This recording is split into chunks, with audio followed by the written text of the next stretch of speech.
Welcome to the middle of the greater Kruger National Park. Within a few miles of us, there's a pride of lions we're searching for. So come join us on the adventure. This is Safari Live.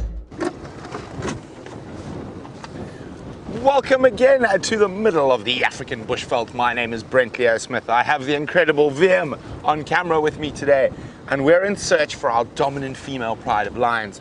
They're called the Nkuhuma pride. They currently have 8 cubs, 5 females, and there's always the possibility of a Birmingham boy, one of the dominant males in this area, being around. So they gave us a bit of a run around on the sunrise safari, tracks crisscrossing the reserve, but we're fairly confident that at some point on the sunset safari, we're going to get a bit of luck. So the last set of tracks of those females and cubs crossed through this open area. Now I'm just making sure they didn't do an oop-de-loop and disappear back down behind us. I think they've gone to the north. It's an area they've been favoring while they have young cubs. Lots of really good little ravines for them to hide the cubs in.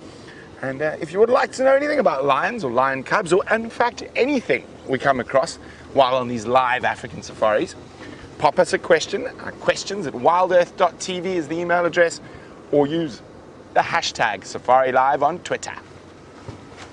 Now it's quite warm, 27 degrees Celsius, 82 Fahrenheit, and we're still in winter, but we are in August. So the winds are blowing, so there's a bit of a strong breeze, so we're going to have to concentrate extra hard to find you fantastic things. But that's half the fun of being out in the African bush and live. We literally cannot predict at all what we're going to see or what's going to happen. We can have an idea, but literally one of the most fun things is to be proved wrong on a daily basis by the incredible wildlife of Africa. Speaking of such wildlife, there is an animal. A male impala, and with this strong breeze, a lot of the prey species or herbivores like that impala are going to be a little bit more jumpy, so not quite as relaxed as if there wasn't any wind. Now the wind affects their smell and their hearing, making it sometimes a little bit easier for the predators to creep up on them. Now this gentleman is chewing the cud and was watching us, listening quite intently, but you see he's always on high alert. He doesn't know if there's a lion or a leopard around the corner, or whether there could be a cheetah speeding up to him. And a very warm welcome from the middle of the African bush to Andrew. Andrew would like to know, when did I know I wanted to be a safari guide? Well, Andrew, I was very lucky. It's pretty much never been in any question what I was going to do. Maybe not specifically a safari guide, but I definitely was always going to work in the African bush. Now, I'm very fortunate in the fact that I've grown up in the African bush, in big 5 areas in South Africa and Botswana, lived in Zambia, Tanzania, and so I've been all over the African bush, and that the only real constant in my life is knowing that I wanted to live and work in the African bush. Okay, so I've got a sneaky suspicion that those lions have crossed Vuyatila access. So we're going to go check very carefully along that road. While we do that, let's go see Mr. Henry, who's got one of the fluffier antelopes around. You can't believe it, everybody. You won't believe what we found. Brian, it is a... waterbuck. Well done, a waterbuck, everyone. This morning we found only impala, that was all, and now the great rarity of Cobus ellipsiprimnis, the great African waterbuck. Now, my name is James Henry, in case you're wondering. Brian is on camera. Very nice. Brian, what is the thumb today? A cucumber. A cucumber. Because one should always draw a cucumber on one's thumb on Saturday, shouldn't one, Brian? He is so yes. Cool He is, cucumber. I see, cool as a cucumber. Very good. I didn't get it to start with, but now I do. We're as live as Brent is. Please do talk to us during the course of this morning. This morning we managed to find 3 impala in 3 hours, but it was kept going. The momentum was maintained by your wonderful questions and conversations, so please keep that up. Hashtag Safari Live, questions at wildearth.tv.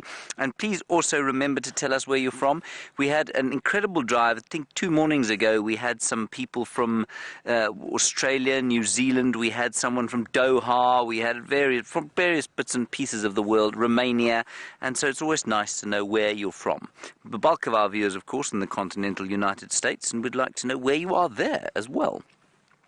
Let's go back to the waterbuck, spend at least an hour with him so that, well, you know, we've got something to talk about. He's a very happily eating on what we call a firebreak area. Now, this particular area is not actually required this year round because we had that big drought, which means that there's not much in the way of fuel load. So were a wildfire to come rushing through this area, which it is wont to do between now and the rainy season, well, this would be a good place from which to fight the fire. But you can see that unless Dante's Inferno was to actually come and set this place ablaze, very little fire is going to make it through here because there's simply no fuel for it to burn. And I say the fire season between now and the rainy season, it's because it's dry. We get these hot northwesterly winds like the one that's blowing now, and then come September and the end of September into October, we start to get lightning strikes from the odd storm that brews. They don't normally drop much water to start with, but they do drop lightning onto the ground, and that can set off a bush blaze. But this year we're pretty safe from that sort of thing.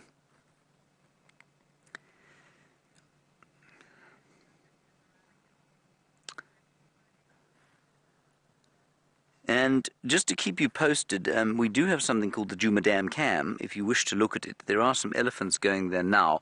I'm thinking about making my way there at some stage, but at the moment we can't go there because there are people still in Vuyatela camp, and, well, they just don't really want us staring at them while they're having their lunch, do they, Brian? No, it's a little awkward when that happens, yeah. When you're enjoying your lobster thermidor for lunch and some fellow is staring at you through the lens of a camera. So I think we'll stick with our waterbuck friend. And then from here, we're going to go off towards Buffelshoek Dam and see what we can find that end.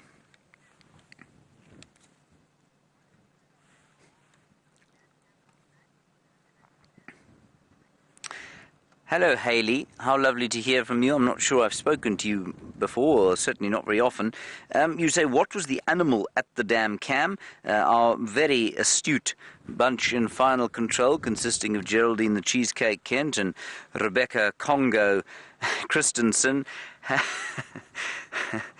have looked it up, and it was, in fact, an African civet. Now, a civet is a common animal here, except it's only very strictly nocturnal, which means we see their tracks all over the roads during the mornings, but we do not see them much when we're driving around. Sometimes we see them at night. I think I've seen two. Brent's seen a few of them, and so we don't see them very often, but if you do watch the dam cam at night, you will often see something like that. He's a rather magnificent fellow, this waterbuck. He's on his own, of course. He's nowhere near any water. Seldom they are in this area, but they will fight over little water territories if they can. He's obviously irritated his harem of ladies, and they've decided that he's not worth being around right now, so they've gone probably to have some girl time on his own, and they've left him to contemplate the error of contradicting one of the ladies in his harem. Silly, silly, silly man, wouldn't you say, Brian? We all know one doesn't do that, not if one wants to spend a Saturday afternoon anything but alone. Okay, we're going to move on now towards Buffelshoek Dam. I'm just going to reattach the microphone to my back. There we go.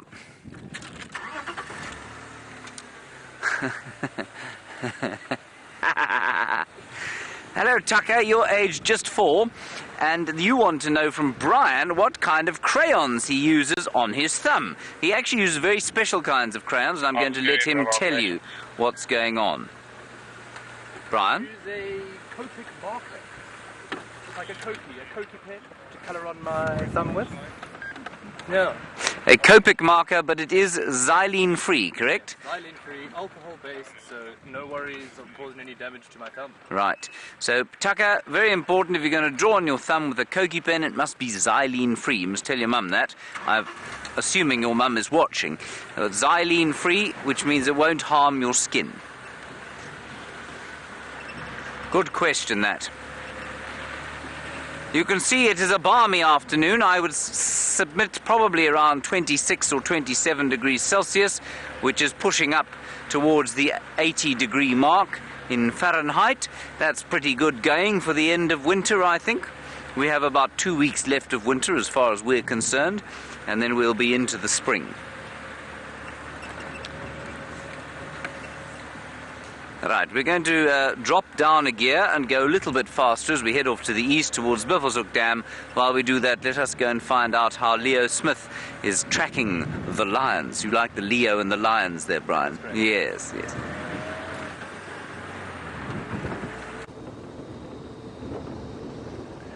So what we're doing at the moment is quite an important part of tracking, and it's called guessing.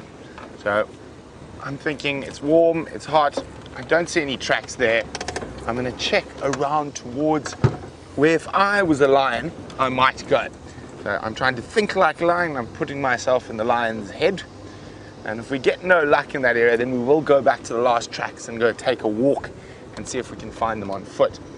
And I don't know, I've got a feeling they're in this area somewhere. And one thing I've learned after many, many years in the bush is always trust your gut.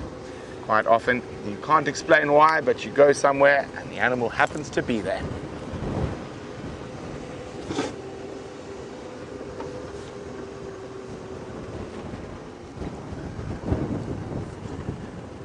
Now we're on top of a crest at the moment, or just off the top of a crest.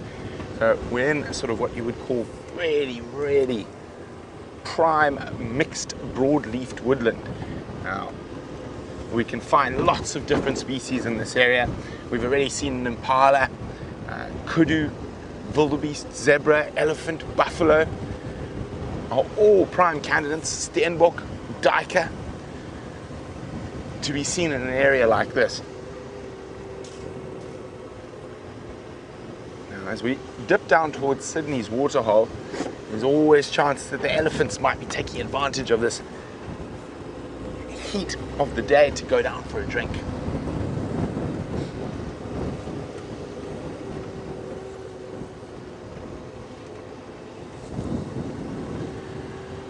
Hi Corin, who's the Zimbo in London. Corin is wondering, can I confirm that the Styx Pride has 8 cubs and what are their sexes? They do have 8 cubs. There was a while where people thought maybe 2 cubs had been lost, but all 8 have turned up. And I'm not 100% sure on this, but as far as I remember, the Styx sexes are 6 males and 2 females. So a very male-dominated litter for the Styx Pride.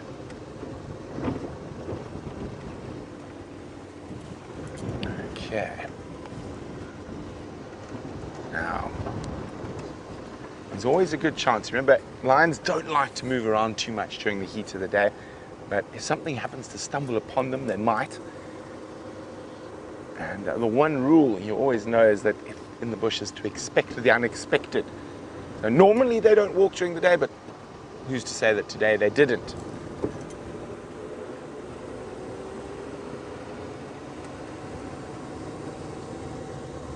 Just double check this northern boundary. I'm going to pop through to the waterhole, we'll have a quick look there.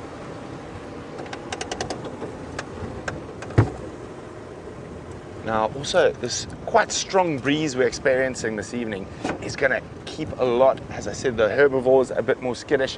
So it's even harder to find zebra and giraffe and impala. Well, impala is pretty easy to find, they're all over the place, but they're still going to be a little bit nervous.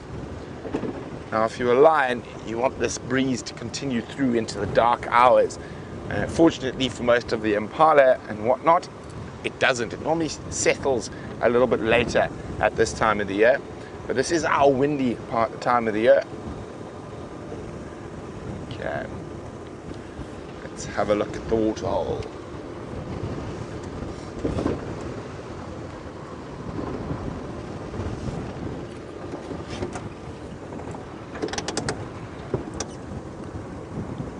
A shimmering waterhole, but I don't see any large creatures there at the moment.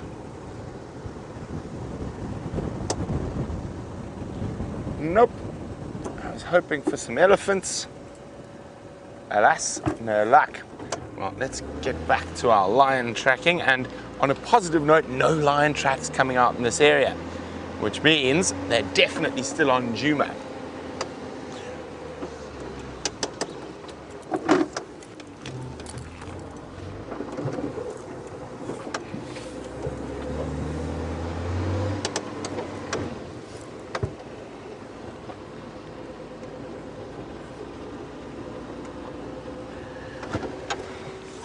Hi Cindy in North Carolina. As we drive through the bush, you'll notice the elephants had pushed down quite a lot of trees, and Cindy's wondering, is any of that wood collected, or what is it used for?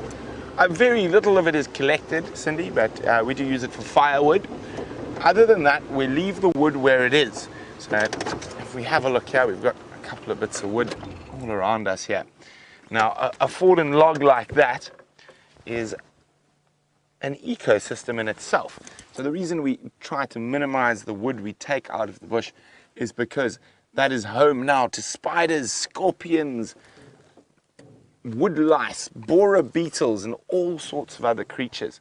So we do try and minimize the amount of wood we collect, and we generally only collect certain species. We leave the rest of the wood out there for all the other creatures. It also creates homes for snakes and for squirrels in certain cases, and dwarf mongoose. So we try to take as little as possible out of this natural environment.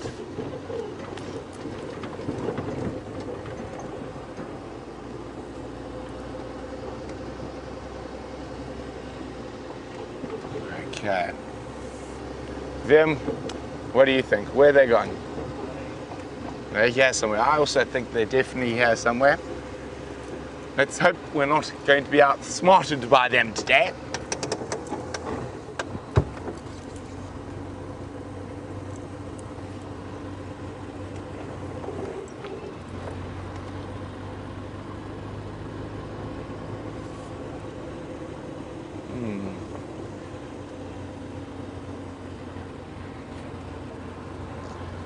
While we keep searching for the largest carnivore in Africa, there's an arboreal primate on the other end of the other camera.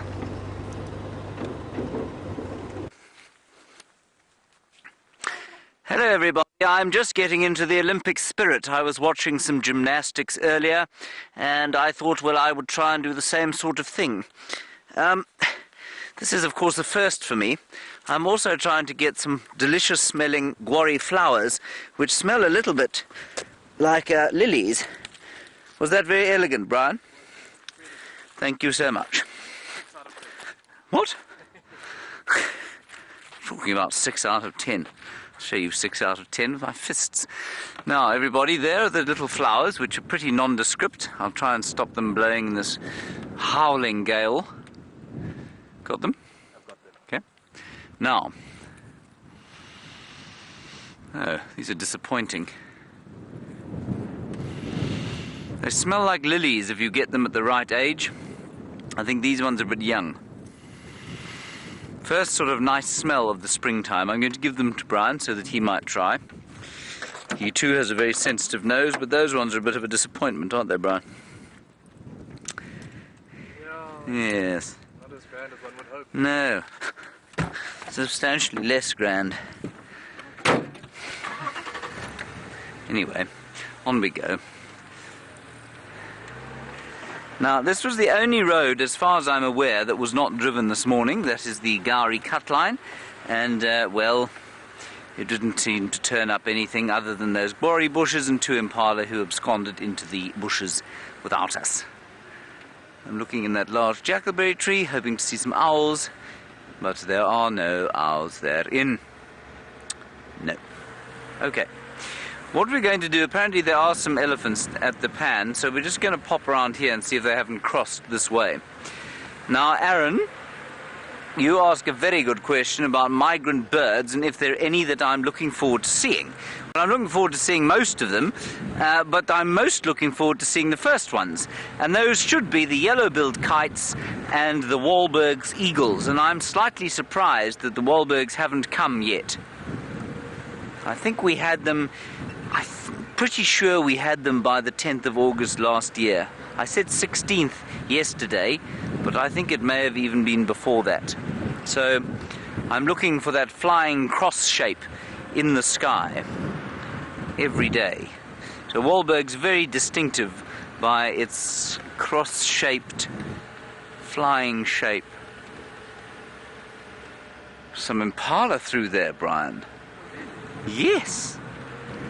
Can you believe it? The other thing you won't believe is that the elephants have left. Ah, here they go. We have an elephant and a little baby elephant.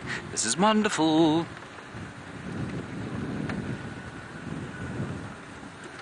Hello, elephant. You're the first large species of... this cow looks very, very skinny, everyone. I'm just going to warn you, this might be slightly disturbing. Just get into a position where you can see her nicely. Ugh, she doesn't look that bad, but she doesn't look great.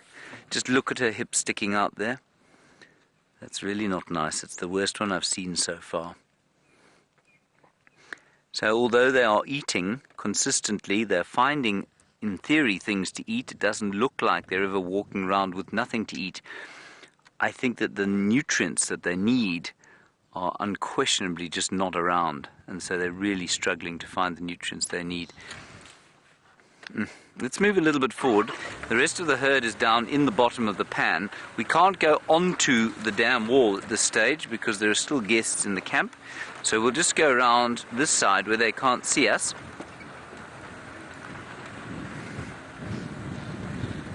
And we'll get a long-range view. There we are. See how cleverly hidden we are, Brian? They can't see us. Unfortunately, we don't have the super zoom camera. But that's all right. We get a full frame of elephants. And they're, I think, probably picking up those bits and pieces of green in the bottom of this dam. Now, I'm still astounded by how, when I got here, of course, this dam was full of water. There were hippo, there were things swimming in it all the time.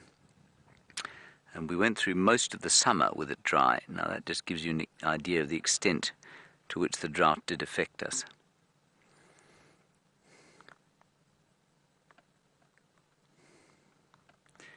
So, yeah, like I've said before, in theory they tell you the warthogs suffer the most from the drought, and I've certainly seen that outside of the reserve, outside one of the reserves on the way to Hoedspruit. Really emaciated, dreadful-looking warthogs there. Not here. I haven't seen any skinny warthogs here. The elephants, to me, are the ones that are most obviously suffering from this drought and from the lack of nutrients.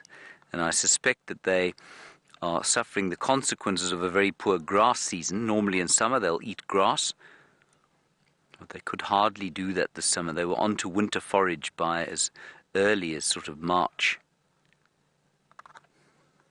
And some of them never got off it. And so that means that the nutrients available in the winter forage of bark and twigs and leaves and pods is that much more denuded. They might also be engaging in a little bit of what we call geophagia, where they're picking up bits and pieces of soil to eat. The soil down here, I suppose, because of the silt that's been brought down in this dam, is probably fairly rich in various nutrients.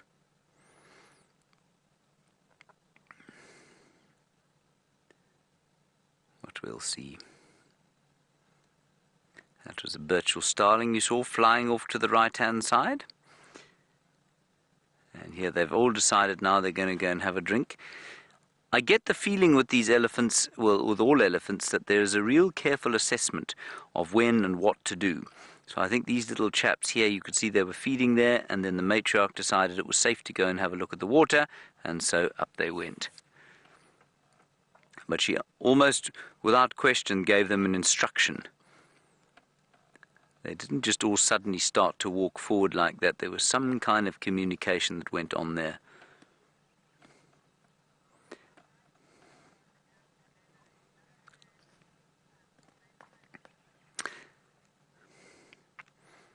And then as Jerry says, she's got a view of the dam cam. She said there's another herd that they were possibly talking to. That's also true. I wonder, do we have a shot of them, Jerry, from the front at the dam cam?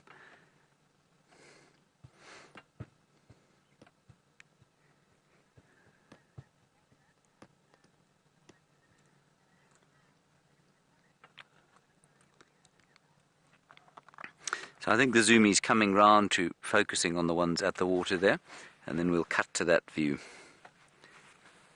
And they're definitely drinking it. From my angle here, I can see them drinking, and that's quite interesting because that water is not the best, but for a long time now there have been no buffalo lying there.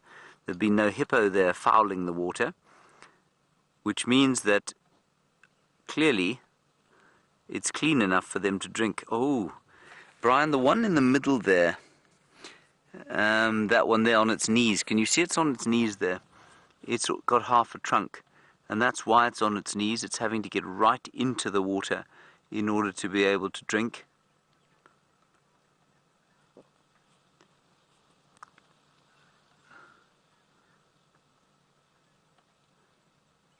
Oh, this is interesting. The zoomie's coming in to have all the elephants in frame, and you'll see the one that I mean with the missing trunk.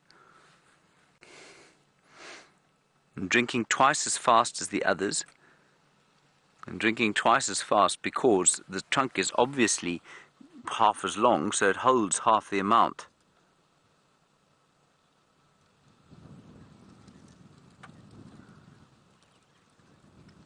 And there you can see that little thing now enjoying its little drink and thinking about possibly having a swim. And it's just like a child playing on building sand. I don't know if you've ever been around a kid at a building site, and he looks like he's going to fall in there.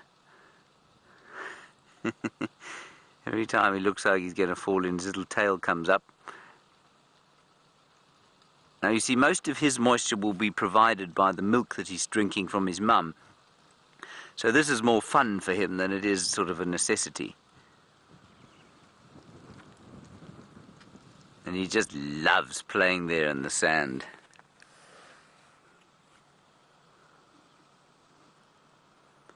He enjoys fiddling about in the dust. I don't know if you know what I mean, everybody. When there's a pile of sand, a child will be on it. I was completely unable to stop myself. I'm fairly unable to stop myself even now. When I find a pile of sand, I leap onto it, and I don't know why, but that's exactly what that elephant was doing. Right, now another command has been given. Did you see how they all turned around there?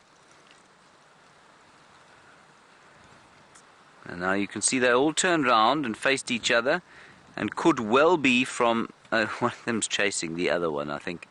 I'm not sure that there's actually a real consternation here. You can also see a lot of dust coming out of the middle of the dam. They seem to be a bit spooked by a dust devil there. That's definitely what's happened. A huge cloud of dust blowing over them and making them a little bit nervous.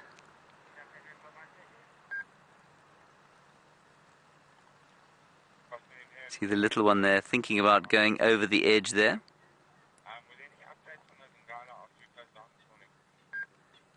I'm not sure what they're looking at. The dam cam's a bit shaky to cross to now, but Jerry, can you see what they're looking at, the other side there? Is it probably just that other herd of elephants? Yeah, I think there's probably another herd of elephants there Jerry's seen. Well, as most of you've seen on the dam cam as well.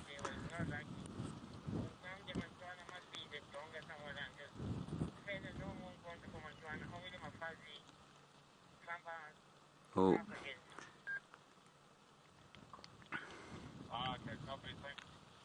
Hello, Thomas. Thomas, you're wondering about drought, and of course, as you see that dust flying over, it's a good question to ask. You say, what is the longest drought that this area has ever experienced? I don't know, to be honest, but I can say to you, well, I mean, I'm always slightly suspicious when I hear things like that. They said that last summer was the hottest on record. Again, every winter we have, somebody says, well, you know, of course, this is the coldest winter on record, or this is the hottest summer. So I'm not sure if it was, but the drought has been fairly lengthy. I suspect, you know, a drought in this area, if you go for 2 years of rain like we had this year, you'd be pretty much into the most severe drought that we'd ever had. So if we do not have a good rain season this year, we will be into one of the most severe droughts that we've ever had. It doesn't take much to dry this area out simply because of the lack of water that we get. And we're in what we call a semi-arid area. That means an area where you get between 450 and 600 millimeters of rain. I think that's the definition of it. And an arid area would be anywhere less than sort of 400 millimeters of rain. Now that in inches is about 15 inches or so. Anything less than that, you'd be in the Kalahari semi-desert, up in the Karoo regions. But out down here, about 600 millimeters, that's 2 feet of rain. Look, Brian, look. Just look at this crested barbet right here. Can you see it? Close by. Check this out. That, everyone? Look. Isn't that awesome? The scruffiest bird out here, but unquestionably one of the most colourful, the crested barbet, humble bird.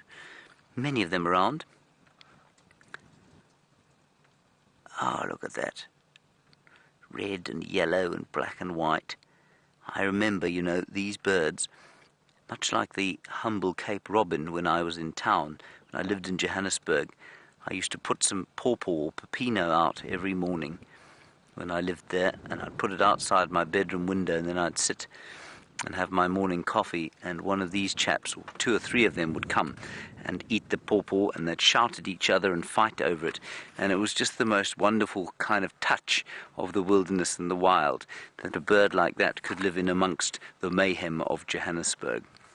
The elephants are back drinking now, so whatever it was that alarmed them has ceased to make them scared, and they're now back drinking.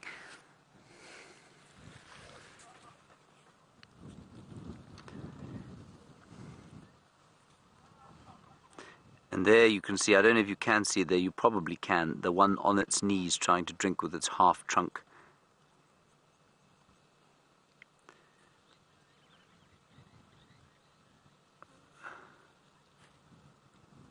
So just keep looking for that one, everyone. I don't think you can see it right now.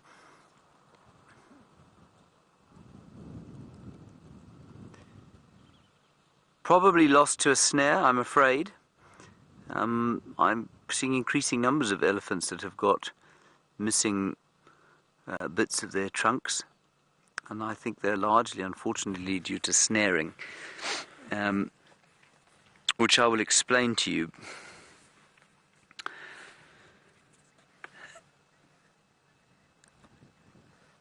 And Corel, you're wondering about the needs of that one with the shortened trunk and whether or not the matriarch is aware of those needs. Yes, I imagine she absolutely is. So in other words, you're saying, would she wait longer? Would they look after it? Would they perhaps give it more time to feed and drink? Yeah, I think absolutely they would. Elephants are known for doing that sort of thing. But it's important to understand, I mean, the snaring thing probably didn't happen in the Kruger itself. There are a number of what we call buffer zones on the side of the Kruger National Park where there are lots of very poor people living, and they do go into the reserves and set snares illegally, but they set snares to catch things like impala so that they can feed their families. And unfortunately, one of the things that sometimes gets caught in those snares would be elephants while they're feeding. And of course, once an animal gets stuck in a snare, they just pull. They're unable to not sort of panic and pull back, and that's so the snares get very tight, and there's no bone in the trunk, of course, so it really doesn't take very long before, you know, the blood will be cut off, the circulation will be cut off, and the trunk itself will just fall off. Must be an incredibly painful thing. Now they're coming towards us. They're still a good 120 meters or so away. That's about 400 feet. And now they're turning away. There's the snared one. Yeah, the snared one is actually still at the waterhole there. Let's just wait here and see if they come past us. I don't know if you noticed the way they walk down the hill there. She walked down with a very kind of, it looks like what we call a must bull swagger, and it's just kind of a warning to animals around them that they're moving now, and just kind of stay out the way. They open the ears and they move their shoulders from side to side like you saw there.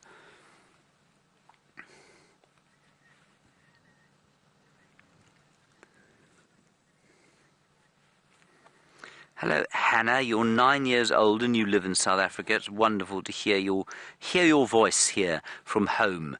You say, how much can an elephant drink in one day? Well, they reckon a big bull elephant can drink about 100 litres of water a day. Now, 100 litres of water, Hannah, if you're 9 years old, you've done probably a little bit of that in your science classes at home, a bit of volume. But basically, that's 100 milk bottles in a day. If you can think of a milk bottle or a milk carton, thinking of drinking 100 of those in one day. That's what a big bull elephant will drink, especially in the height of the summertime. Now these chaps are coming closer to us. We're just going to sit right here and see what happens.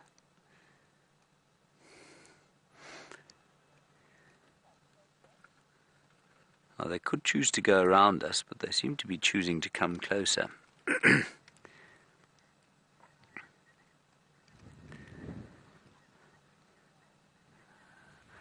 And you can see now from the dam cam that Jerry's going to cut to where we're sitting in relation to the elephants. Now, I don't know that they're going to make it round to where they're going. I'm not sure that there's a space for them to get up the dam wall, but elephants are much more agile than we think they are. So I'm going to ask you to just keep watching on the dam cam. I don't really want to move just yet. Because you can see them going up the hill. If I start the engine, I don't want to give them a fright. What I'll do is just reverse slightly. They stop to feed on the wall now, Jerry says. I'm going to reverse a little. Just don't want to make them afraid, because they've been so confiding with us. So while you watch them, I'll just move so that I can see them again. Rather wonderful that we have this view of them.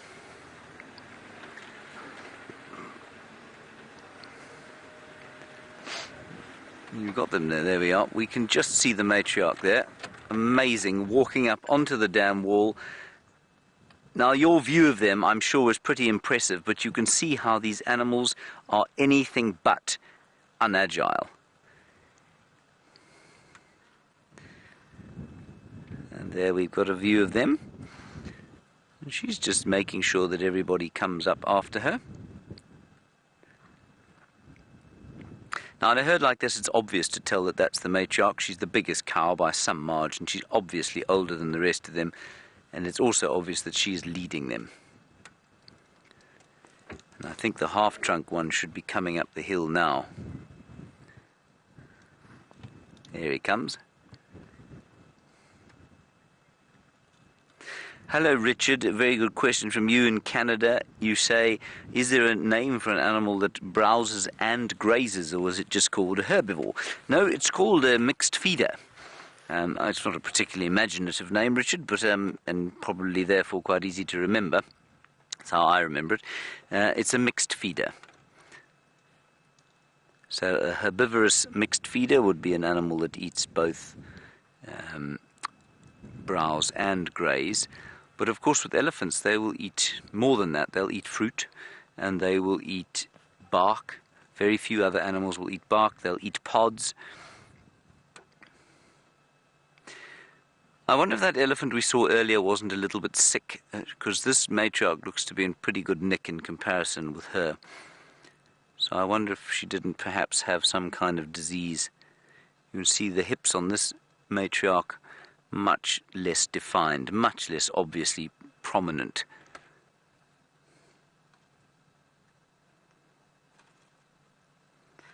And the little one just staying close to Mum. Maybe thinking about having something to drink, because that trunk ain't quite feeding it yet.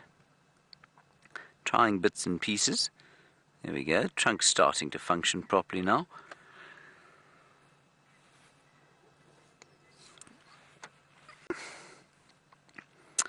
Mary, you've obviously been thinking about the lions, perhaps. You say do elephants suckle communally in the same way, I'm guessing, as you've seen lions doing. They don't by default, but they will if they have to. So were that little elephant that you're seeing walking down the hill there in a slightly awkward fashion, were that elephant to become orphaned, then yes, some other cow would probably adopt him. In this herd would be a bit difficult given that there seems to be only one big adult in it. But yes, they will do that. But they won't within a herd if there are a number of lactating females. They won't by default cross-suckle. I imagine it happens though, you know. I imagine were a hungry calf to go towards a matriarch or a female that had milk or was lactating and wasn't necessarily her mother, I imagine that in some cases she would be tolerant of that and allow the calf to suckle.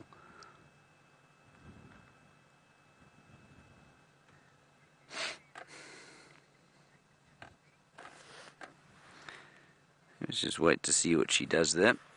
I think she's going to make her way down, and then we'll make our way towards Beefleshoek Dam. Hello, George. Look at that. Isn't that amazing? As you see that swelling on her, underneath her hip there, and on the right-hand side. George, you say, how do you tell if an elephant's pregnant? It's normally a swelling, sorry, not behind, just in front of the hip and slightly below it is where you will see the swelling of a potential fetus. So that's basically how you do it, George. I have been mistaken before, though. In fact, I once had an elephant like that, and I was in Zambia around Livingstone, and with some friends there, and I was the only supposed bush person. I said, well, you can see that cow's pregnant, of course, with which the male elephant went to the loo and revealed immediately through the medium of his fifth leg that he wasn't in fact pregnant at all, but a young bull. On that note, let's go across to Brent and get an update from him.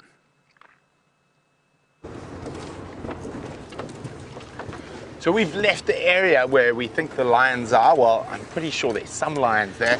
So what looks like happened is the females have left the cubs by themselves in one of those little ravines. And I'm not going to go walk in and scare the poor little cubbies. The females have spread out hunting. We've got single tracks going all over the place. So I'm hoping later on the sunset safari, as it gets a bit cooler and they start moving, we're probably going to have a bit more luck. So in the meantime, I'm going to head down towards Cheetah Plains. I feel like I haven't been there in an age.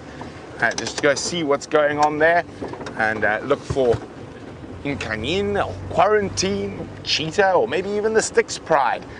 And the Styx Pride were seen north of there yesterday, so who knows, maybe they've crossed south onto Cheetah Plains.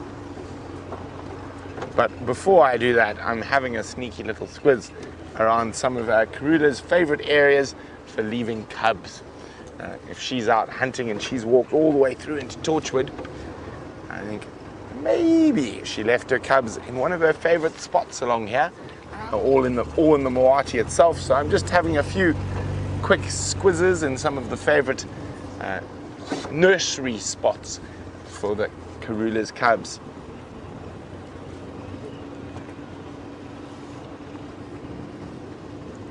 But we have literally seen a couple of impala, and that's it. We have not seen another animal yet. And I think this wind is keeping some of these animals battered down in the middle of these thickets and riverine areas. So I'm going to do a little loop into a riverine area to have a quick look, see if there's anything down in the Moati riverbed.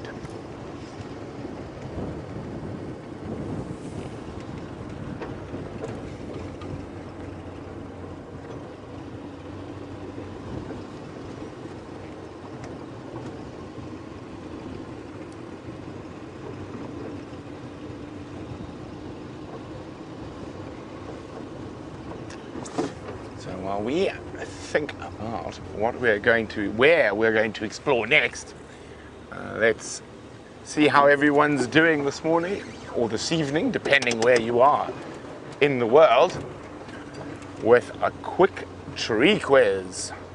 Not the nearly impossible tree quiz, but a good one to start. Now, this particular individual's been pulled down by elephants a little bit.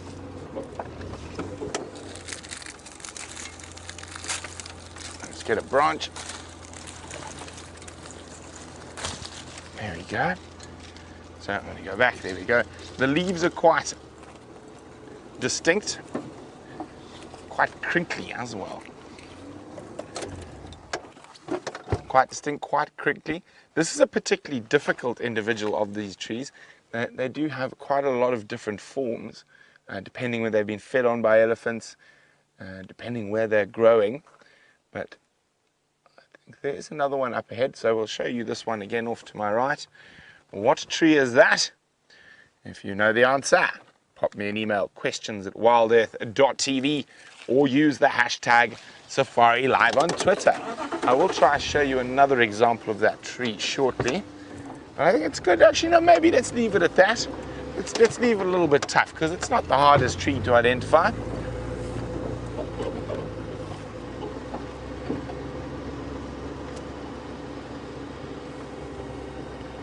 Okay, so we're going to head down now into the Mawati River. See if we find any tracks, or even better, any cats.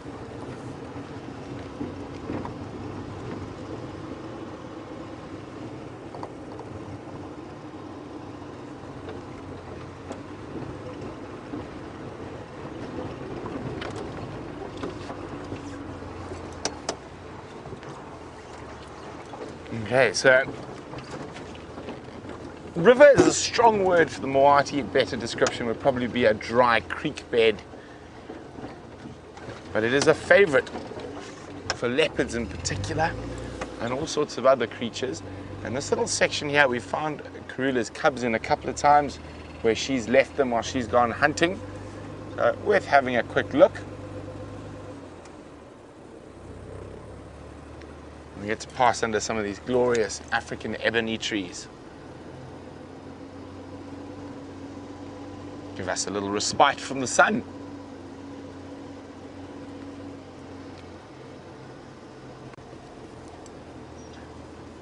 Hi, Monty in Virginia. Monty's wondering, do these little rivers ever get full of water? They can do. They can flash flood, Monty, but they subside very quickly. So it's very uncommon that they flow for more than a day or two. Normally, even if they fly so high we can't cross them, it'll be for a matter of hours before they drop.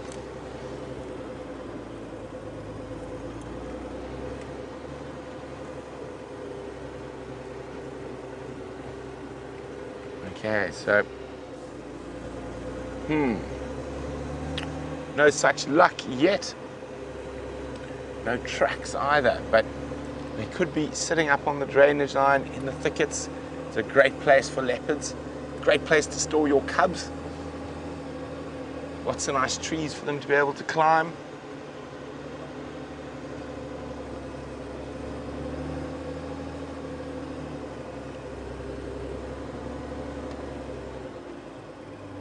Good afternoon, Joan Pierre. He says, is this a blueberry tree? It's definitely not, but it shares a name with a common fruit you get outside of Africa, and some of it's actually grown in Africa, but it does share, one of its names does share with a common fruit. Okay, we've checked down to our, oh, what's that? Where did I put my binoculars?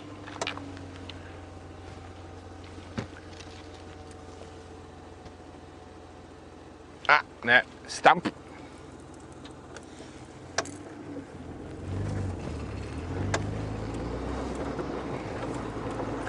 Okay, so we're on our southern boundary now. There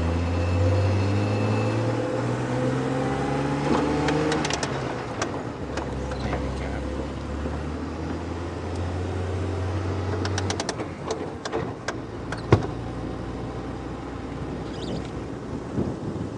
Hi, Hannah. Hannah's 9 years old and from South Africa. Is it a round leaf teak? It's not, Hannah, but I will try find you a round leaf teak so I can show you why it's not. And in this part of South Africa, round-leaf teaks stay very, very small because they're one of the elephant's favorite foods. The elephants never let them get big. But I'll definitely try to spot you a round-leaf teak, Hannah, so I can show you.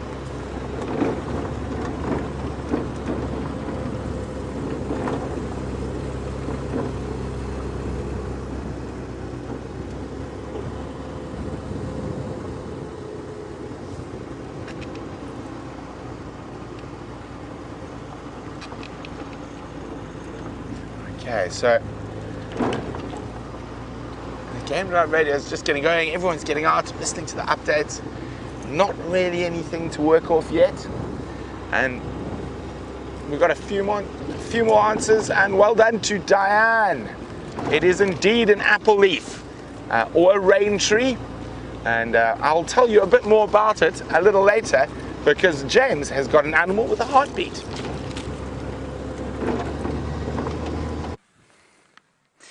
Now, we have got some kudu here, everybody, and they're being relatively confiding for kudu. I'm going to depress the clutch, hoping to roll forward, but that's not happened, so we're just going to ease forward. Just over the top here. Hope there's no squeaking of brakes. And get a nice view of these kudus. A whole lot of cows and a bull, young bull, whose mummy will no doubt be here. Well, there's another bull, also very young. We just get into this position here. They're wondering why on earth we're moving so slowly about them.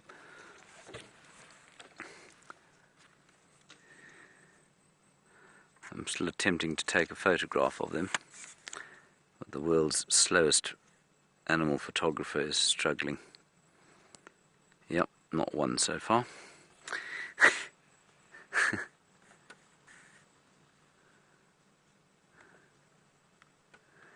Just walking under that green tree that you had, there was an apple leaf like the one Brent was talking to you about. Very subtle colours at the moment, you'll notice. Greys and browns and one or two bits of copper and bronze. And if you're lucky, you find an apple leaf tree and you find some green. Let us sneak forward again.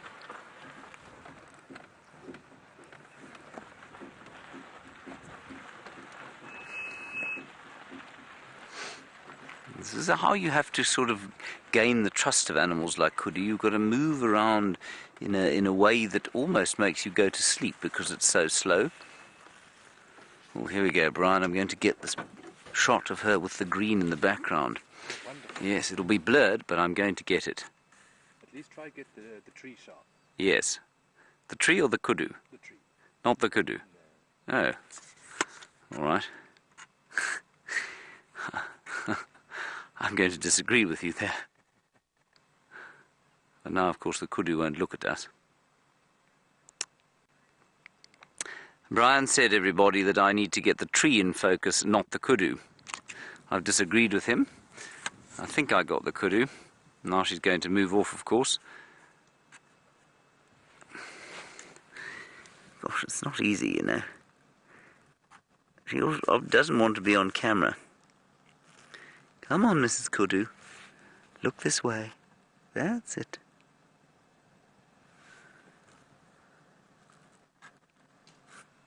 She's got an itchy bottom, Brian. I think she sat on a thorn earlier.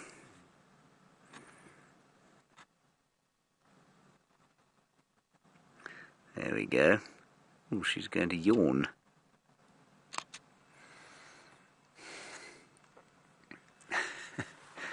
Rank average, everyone. Rank average, I have to tell you. I'm not even going to show it to you. Right, I think that's enough of this kudu sighting, don't you, Brian? Yes, let us press on. We still haven't reached Buffelshoek Dam, where the great herds of antelope are going to greet us. Possibly vast swathes of buffalo wallowing in the mud, fighting off the elephants. Or just some Egyptian geese shouting at each other incessantly.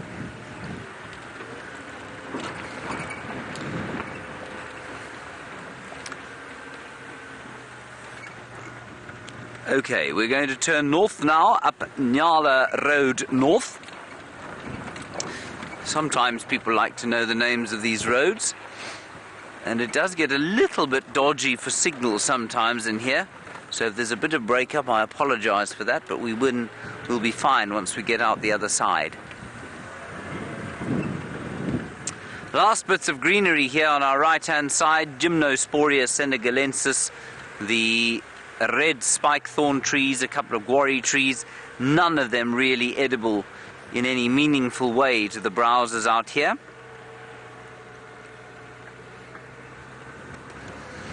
And we're still, remember, not quite sure where that one Nkuhuma lioness has taken her little cubs.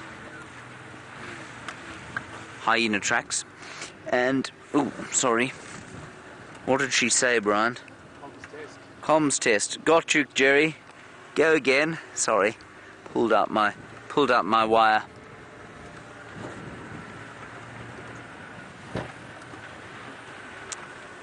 Ah, Cheryl, nice one from you. What animal has the largest population number?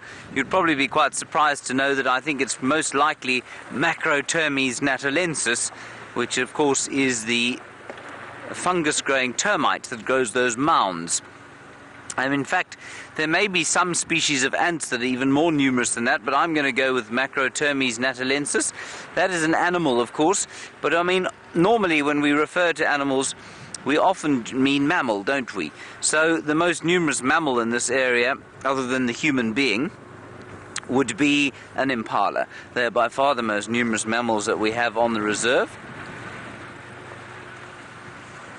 Just making sure these are hyenas and not wild dogs. No, they are hyena tracks. Not very distinct, so I'm not going to try and stop and show them to you.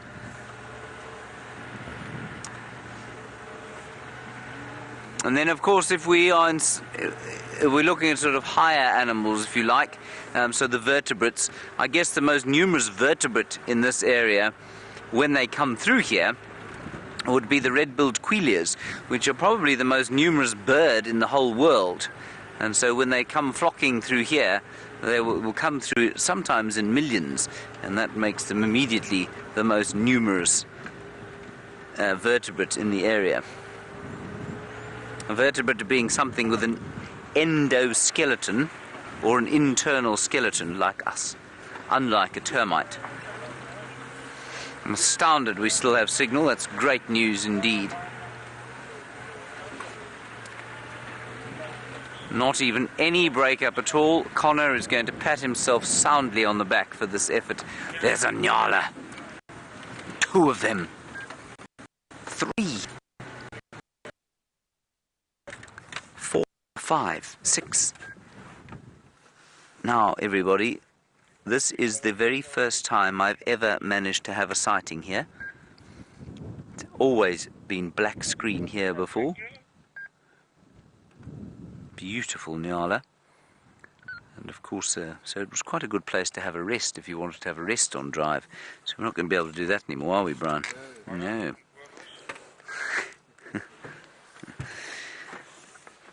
Let me take another rank average photograph.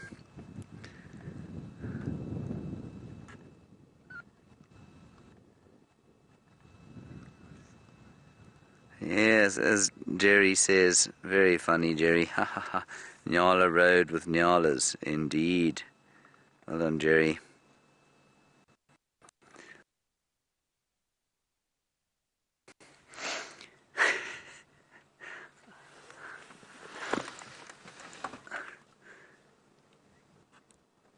Bit of signal break-up there.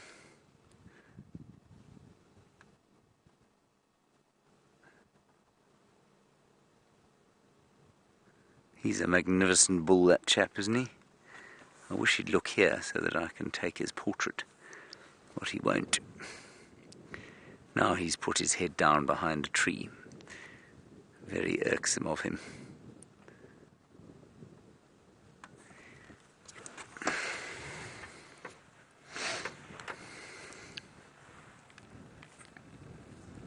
So slow and sedate, these fellows.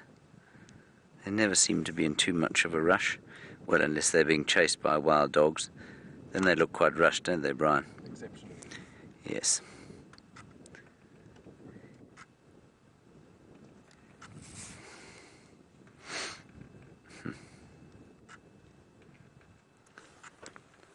The light is just starting to soften, everyone. You can see that it was pretty harsh to start with, and now as we head towards the latter parts of the afternoon, it's just starting to soften a bit, which makes that backlit impala look rather pretty.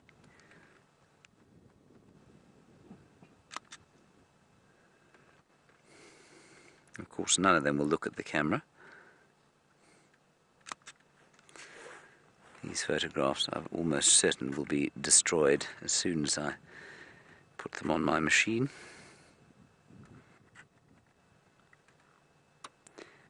And look at the grass just behind them. If we look up at the termite mound just behind there, you can see that lovely grass just glowing there. That's that, I think it's that chloris, that feathered chloris, Chloris roxburgiana. Indeed, it would seem to be that, growing on the termite mound there. This is a very peaceful little scene, everybody, especially with the gentle northwest wind blowing.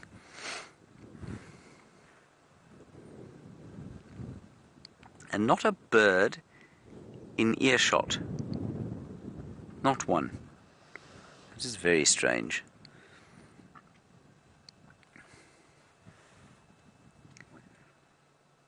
There's the bull. Now, Hugh, of course, is looking after them. Well, he doesn't look after them. He dominates this harem, so most of these will be his offspring.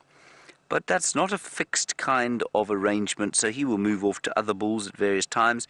It's quite possible that one of these cows is an estrus, and that's why he's with them. But it's not a sort of stable arrangement like a zebra herd, where the stallion is, well, he's always with the same herd.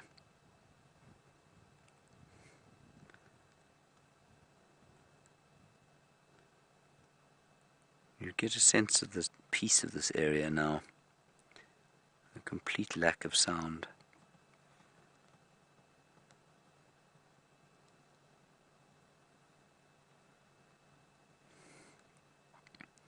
Right, I think we shall move on now, Brian, don't you? Shall we go and see what is at the dam? Right, on we go. It is so peaceful. That is why I'm speaking in such a peaceful voice, Brian. Thank you so much. Yes. Hello, Monique in London. You say that you are always fascinated by the fluffy tails of the nyala, but they seem so almost incongruous. They are. The other ones that do, but most of the tragelaphid species, the spiral-horned antelope, have got fluffy tails. The kudu also have got quite fluffy tails, and the bushbuck likewise. I'm not sure why. I mean, well, they're fluffy and white underneath because they flick them up when they're running, and that helps them to follow each other through the thick bush. So perhaps that's why they're fluffy. Well, they are definitely fluffier than the impalas, for example. All right, Brent Smith has managed to make it all the way across to Cheetah Plains, and Rusty, let's go and find out what his discoveries are.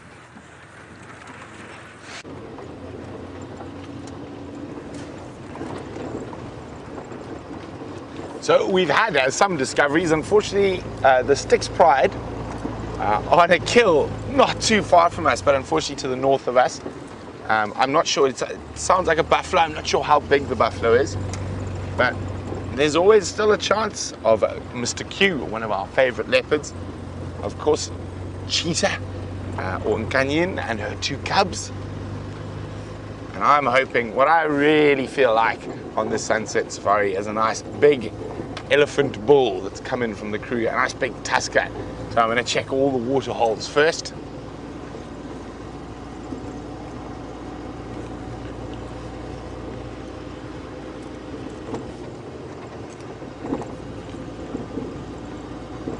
Now we're about to approach 3 in a row pan. I'm really hoping there's a big elephant there.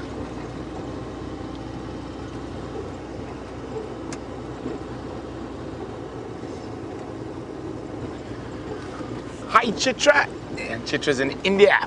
And she says, with the onset of spring, is there going to be an increase in the bird population? Most definitely, Chitra. We're going to get our migrants back, but I think the migrants might be a little bit late this year because of the drought. And even with those summer migrants, it all depends on local rainfall, what area they come to. So it's never a sure thing, so to say. But there will definitely be a lot more birds.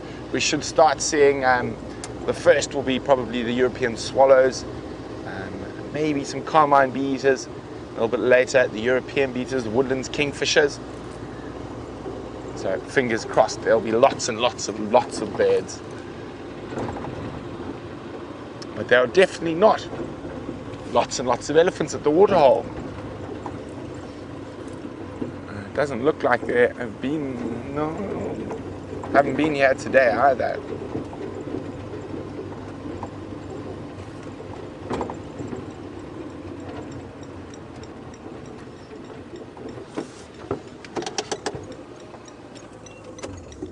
See the baby there? Look at that. A baby blacksmith lapwing. He's going to hide there. I can hear the adults tinking away. That's the baby.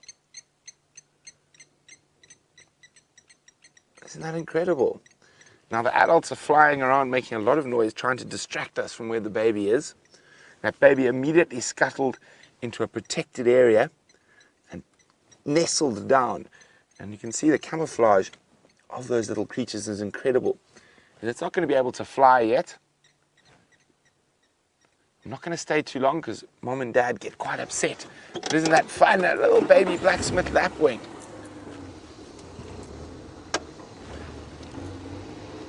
So Mom and Dad are just over there. I said we're not going to stay too long. They get quite upset. So what? There we go, look at that. Yes, shame. We're not going to stress them out too much. We're going to move on. Now, most of the lapwings have an incredible defense for their youngsters because their youngsters aren't able to fly for a while and they nest on the ground. So if we were on foot walking there, the lapwing will actually run and pretend to have a broken wing in front of you to try lure you away from where the baby is.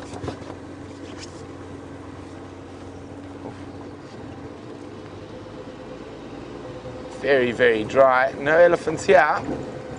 Doesn't look like they've been here today either. Maybe they're all at the Cheetah Plains pan.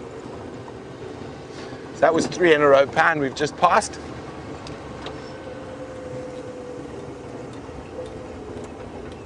Big herd of buffalo through here last night by the looks of things. Maybe that's the same herd that the sticks managed to catch that buffalo out of.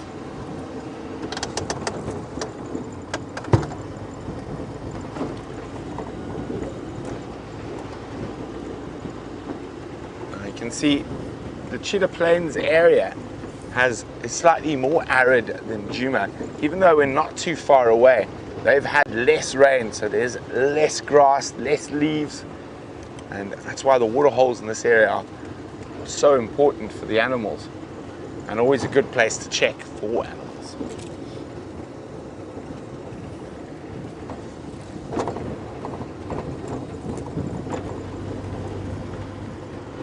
Yeah, we're going to keep moving towards the next water hole. While we do that, James has got the tallest creature in the African bush.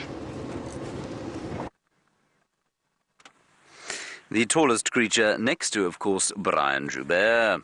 Not so, Brian? Exactly. There's a giraffe, everybody, as identified by the fact that it is browsing. That's how you know it's a giraffe, don't you, Brian? Yes. The identifying feature, the fact that it's eating leaves and is relatively large. It is a bull giraffe. We know that from the balding horns. I too have balding horns. Brian, you do not have balding horns, do you? I have lovely, flowing, luscious locks. You are very lucky to have lovely, flowing, luscious locks. Them days is over in my case. This giraffe is now offended, of course, that we have described him as having balding horns. I was also offended, Mr. Giraffe, until I got used to the idea.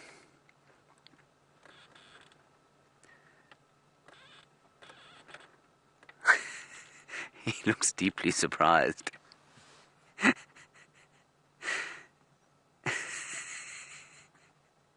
I don't know why I find that amusing.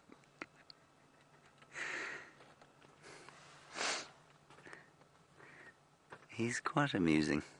Just go back a little bit more.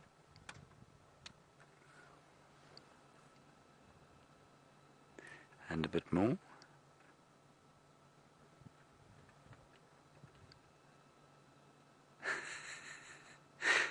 It's almost like he's looking at me as if to say, yeah, who do you think you are?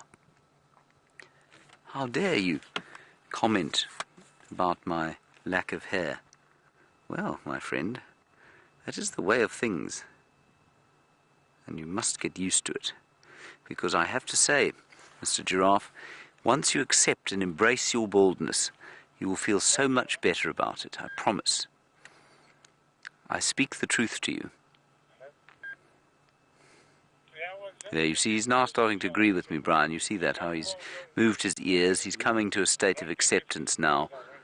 I think you just shocked him. I think I did, to start with. But I think now that he's over the shock of the realization that he's losing his hair, he's going to be okay. We could call him the Jason Statham of giraffes. But then we'd be going too far with the joke, wouldn't we? It would be rather ridiculous. Yes. He also has beautiful eyelashes, though, doesn't he, Brian? Yes. Very impressive eyelashes, my friend.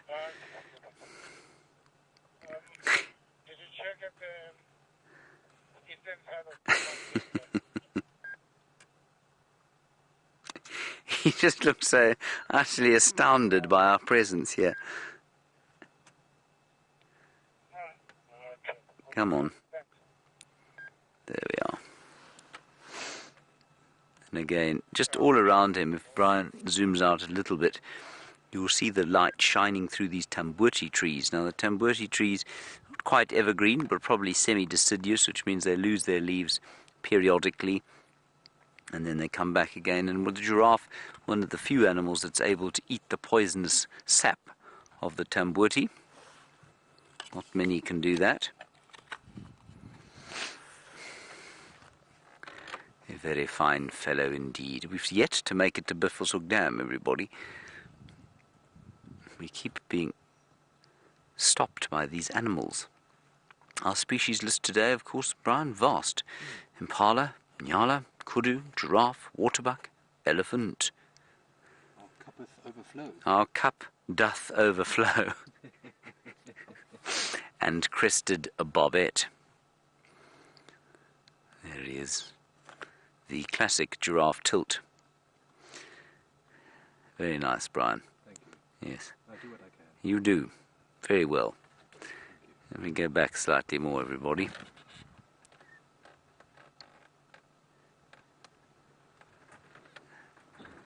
Oh, beautifully framed. Yes, no, that look is definitely one of disdain on his face, everyone. He's not even chewing the cud.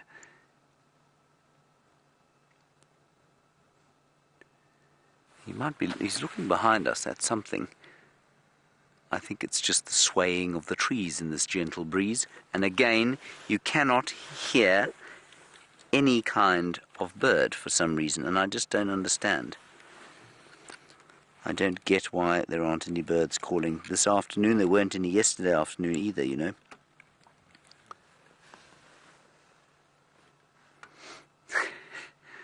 Now he's heard something.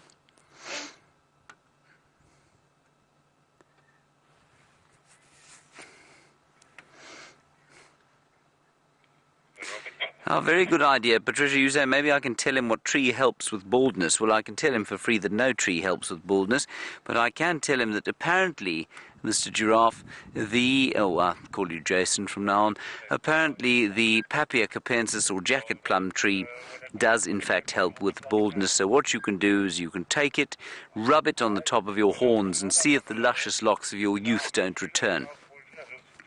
I personally think you should just embrace it.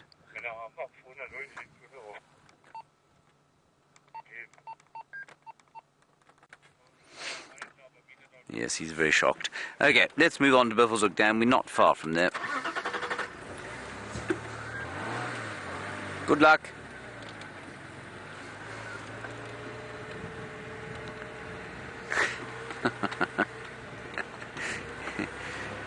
That is the most bemused giraffe I've ever seen.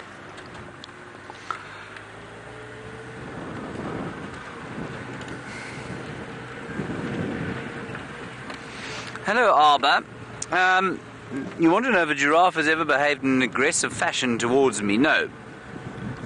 I have never seen a giraffe behave in an aggressive fashion towards a human being, and I have been within 1 meter at one stage. I lay on the ground and let one come and say hello to me, and it came to within a meter and was looking at us.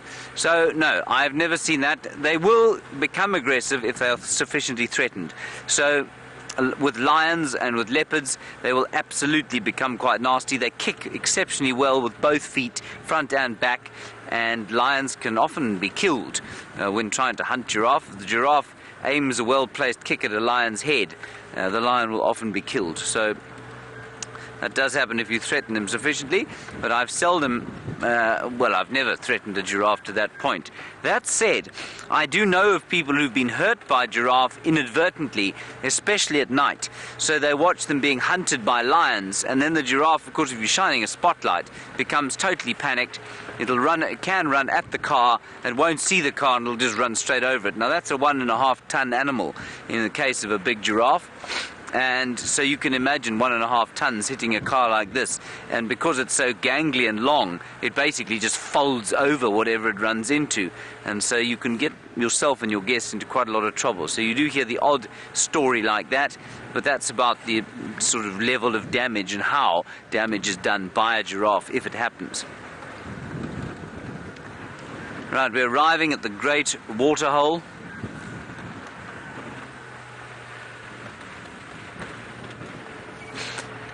Hello, Brock. You want to know about the different kinds of giraffes that you find around Africa and how many kinds there are. Well, it's a bit of a moot point. Lots of people debating how many kinds of different giraffes we get, but I'll show you a picture of all of them. I think the general consensus at the moment is about 9. But it varies between 7 and 13. Now, while you are looking at Buffelshoek Dam, I shall retrieve pictures of all these different kinds of giraffes, all of which are the same species, according to some. Some say they're different species. Gosh, I just find it rather confusing. The one that we get here, everybody, is called the southern giraffe. Let me just find them all for you. This book I've got is wonderful because it's got all the different pictures of the different kinds that we get.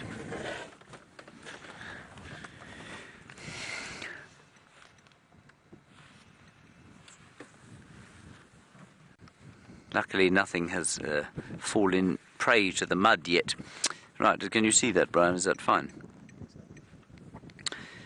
Okay, so we get the reticulated giraffe. Oh, they're all in Latin. It's going to be difficult to understand. That's the one we get. That's the southern giraffe. Then you get the reticulated giraffe, the Angolan giraffe, which should be Angolensis. No, yes, it is Angolensis. I don't see Angolensis suddenly. Which isn't, there it is. That's the one down at the bottom of the page there. Angolensis. Then the one up near sort of Tanzania and Kenya, which is the blue one, which is called Tupakushki. Basically, that's that one there. You can see that. I think that's also called the Maasai giraffe. And then you get the reticulated giraffe. That's also up in sort of East Africa. Yeah, and a light morph reticulated giraffe. So lots of different kinds. They've got, I think they've got 7 here. 1, 2, 3, 4, 5, 6, 7, 8. They've got 8 in this particular example. Right. So those are the different kinds of giraffes. But like I say, some people say they're species, some people say they're subspecies, some people say that there are 13 of them. I don't think they really care. I think the point is that they can probably all interbreed.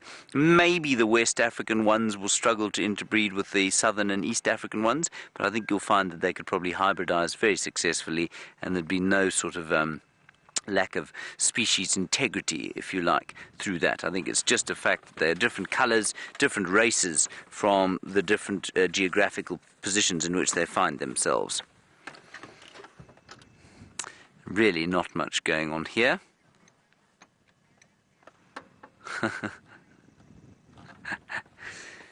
Hello, Gracie. Thank you very much. You say old is beautiful, and in, what was it? Old is beautiful, and in boys it's cute. Is that correct, Gracie?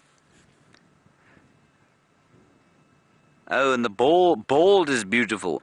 Thank you very much, Gracie. I think you're absolutely bang on correct. Well done.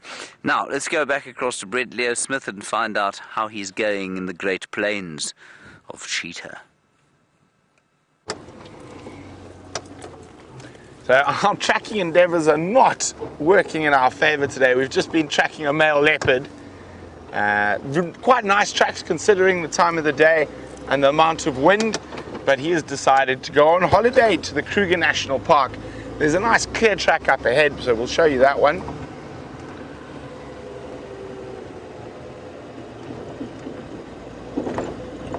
Now it could be Quarantine, it could be Shivambalan. Those are the two male leopards that are seen most frequently in this area. It could be an unknown male from Kruger. There we go. You can see the tracks there in the road. Big male leopard track.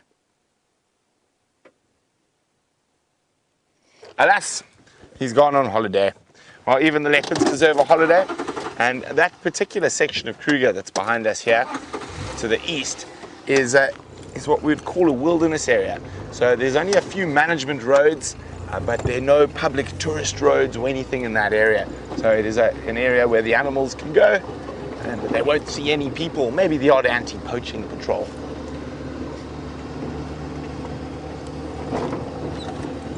Now, I'll update on those two cheetah. They also went on holiday to Kruger.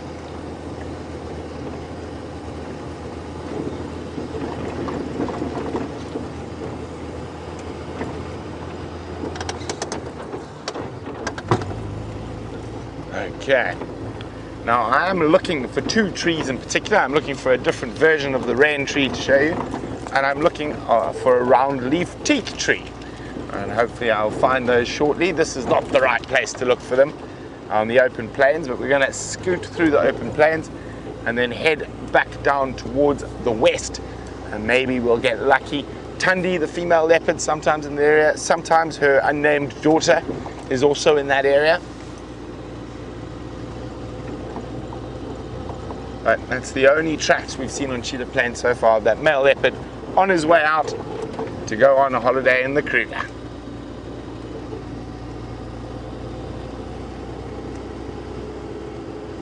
Now, we went past Cheetah Plains Power and I was really hoping for some ellies, but alas, no elephants, so maybe we'll find them somewhere else.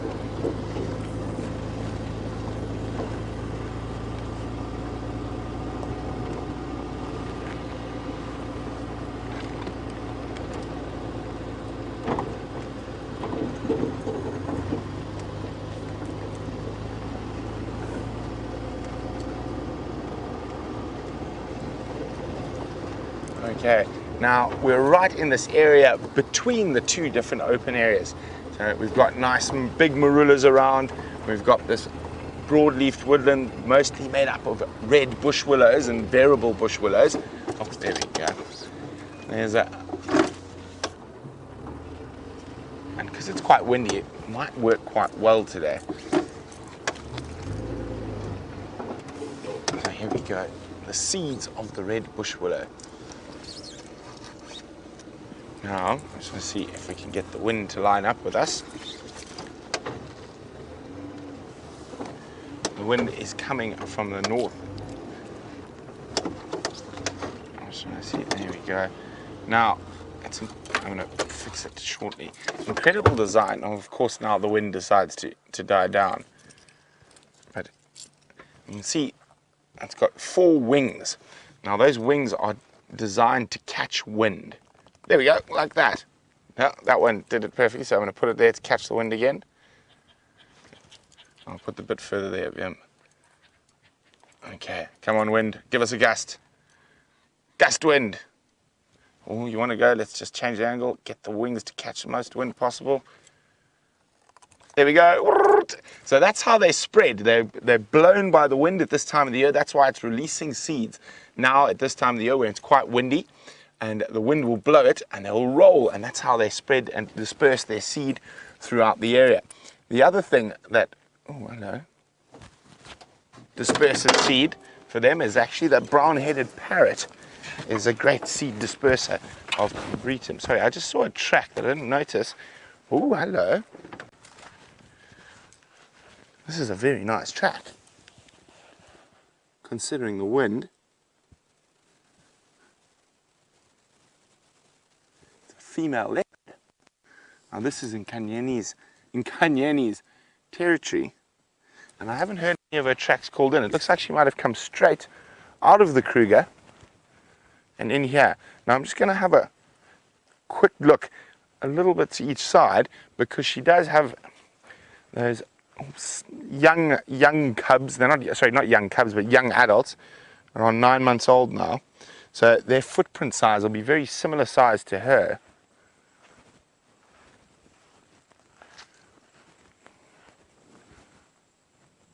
There's just one track.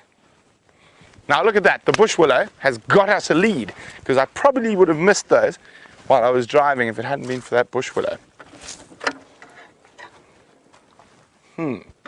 Very interesting. Oh, we've got a lead, we've got something to follow, so let's get on it. So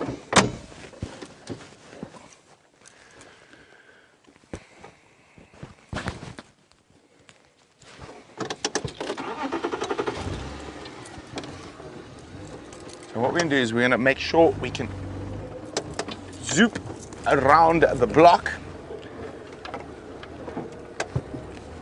and see if the tracks come out on the other side.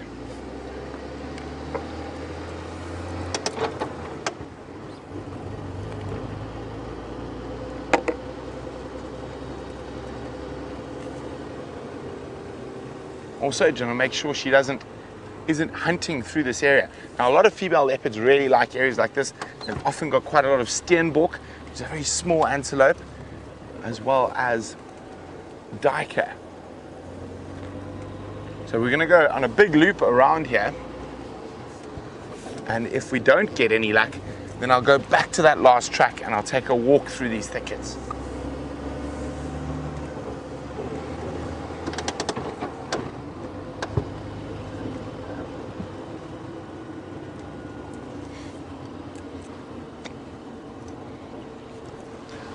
Katja is wondering, how do we recognize the different tree species?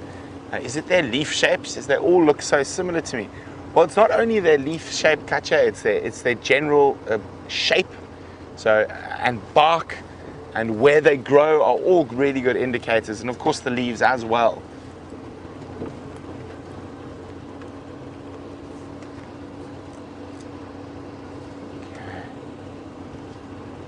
Always checking on the termite mounds. We all know leopards love a termite mound.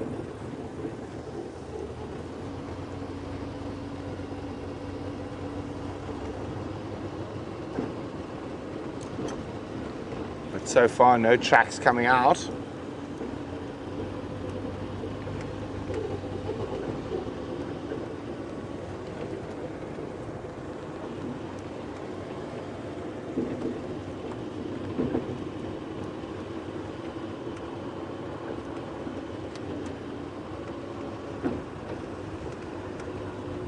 Now this is the next big area for us to check very carefully. Make sure they don't pop across here.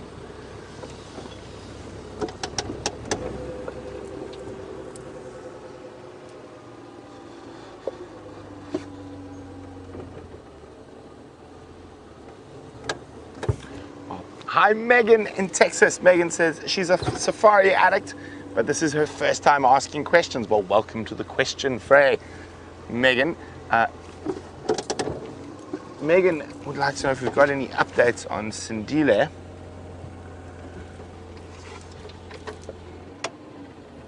Megan, at the moment I haven't heard about Sindile for a while. Sorry, it's just a funny track, just the angle on hard ground. I think it's a small hyena. But Megan, the last I heard he was in the Manyeleti, So I'm not 100% sure. I haven't heard any updates from him for quite a while. Okay, come on, little leopard, where are you hiding?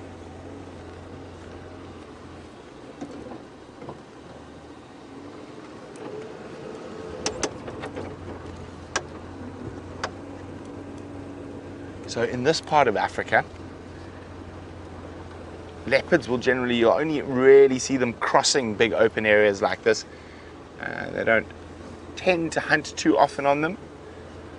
There's not enough cover for them. But animal behavior throughout Africa is completely different. So a leopard in the Serengeti or Masai Mara has to hunt in the grassy areas because that's where the prey species are.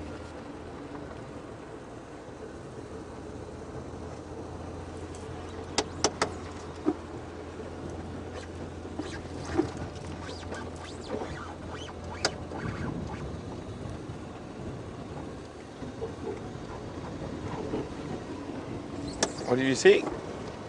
Wim has spotted our good mate Gnorman. The Gnomless Gnu. The victor, the wildebeest champion of the southern plains of Cheetah Plains. And of course, on the other plains, a little bit further to the north, is where Normal Norman, his nemesis, lives. And he's got an oxpecker. Sorry, Vim, just go a little bit to the right. Did I see an impala there? I was just trying. No, it was just a bush. I was just trying to check so to know if to listen for alarm calls. Oh, on the ground. Oh, he's taken off. A lilac-breasted roller. Nice camera work, Vim. Yep. We're just gonna keep going along here,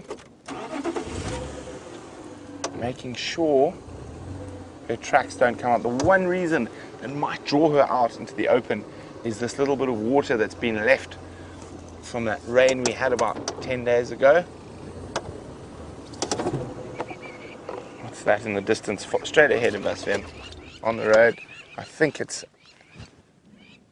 impala. Yep. Nice herd of impala there. So I know we've got some watchdogs on the corner. And we'll alarm at any cat that's near them.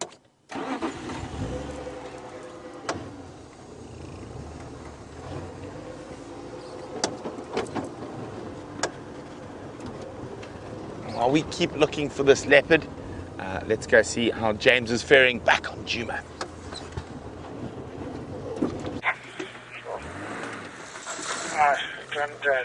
Sorry about that, everybody. I was overwhelmed with shyness suddenly as we came live, and I had to prepare myself. Then I hit that tree. It was very scary, wasn't it, Brian? Terrifying.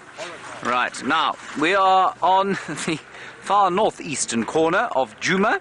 We are going south down the Cheetah Cut line, and there are some waterbuck. We've seen the male, and now, Brian, the female and the babies. So amazing, is it not?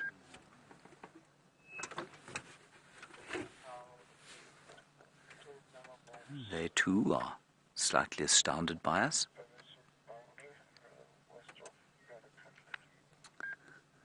And one a little male and one a little female there. You can see they both got little horns. No, only the one.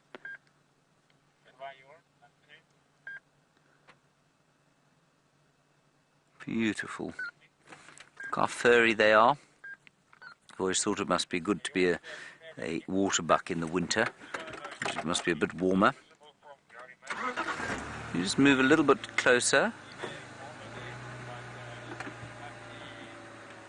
There we go.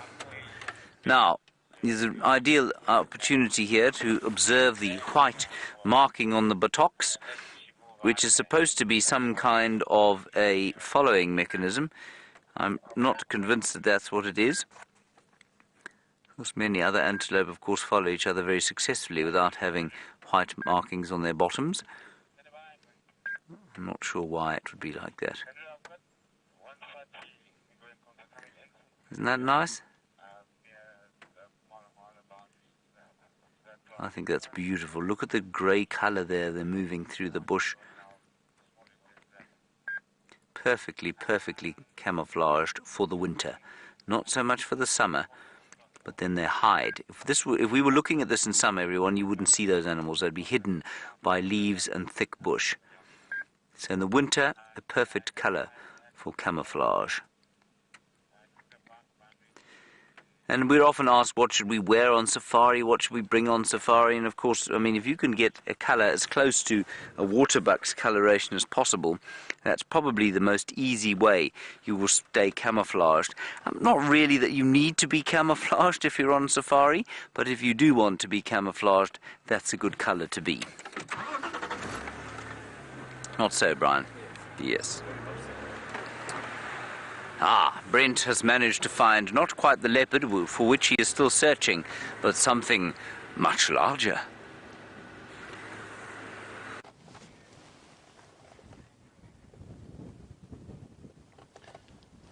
So we've just been checking around the area to make sure those leopard tracks didn't come out. We've come across a very small little group of elephants. There's one young bull, this big female, and her calf that are coming towards us. And they're just heading back towards the Kruger, actually back towards where those leopard tracks were. So if we hear them trumpeting just now, we'll know that they might have spotted that leopard. Hello, naughty boy. What do you want, mister? Lovely little young boy. Hello. What do you want, Hora? Are you going to misbehave yourself? Hey. I'm watching you. Why are you sniffing my tire? I'll sniff you too. Yes, you're very scary. Just coming to give us a little sniff. He was actually sniffing the tire. Moving on.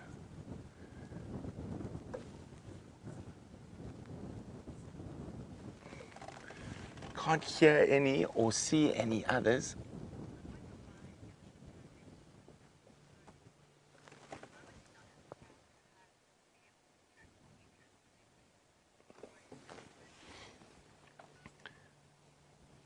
I'm Monique in London. Monique's wondering, why are elephants' digestive systems so ineffectual? Surely they should have evolved to be able to take more nutrients.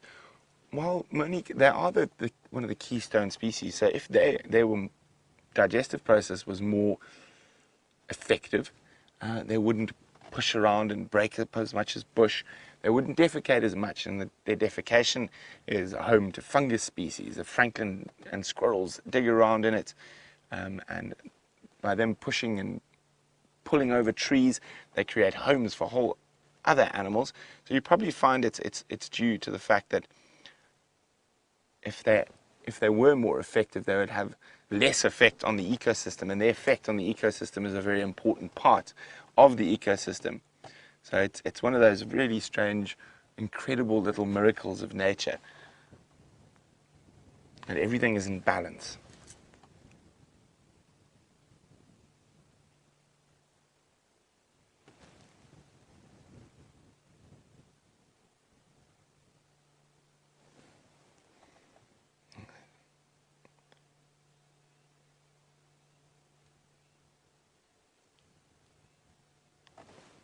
It is going to be a really tough year for the elephants. And they are feeding off lots of stuff they wouldn't choose to feed off in a normal year. But that's good for the bush. And some of those species might have been becoming a bit overpopulated with the 10 really wet years we had. So now, in this incredibly dry year, the elephants are putting pressure on the species that might have been taking over a little bit from grass. So everything works out in the end, Monique. So it's an incredible interlinked system. So we're going to let those ellies continue on moving. We've got a little bit longer to check round before we go back to those female leopard tracks.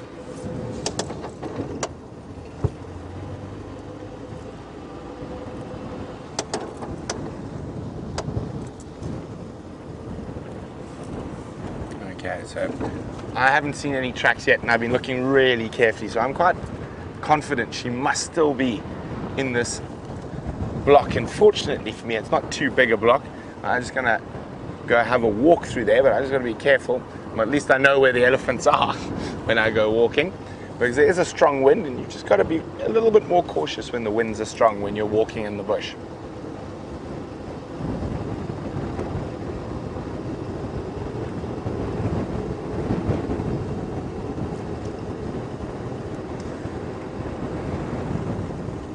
Oh yeah, we're going to head back towards those female leopard tracks. I'm going to take a quick stroll.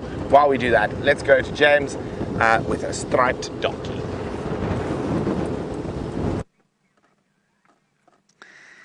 There, everybody, is a striped donkey. You see that, Brian? No, I do. A donkey with stripes thereupon.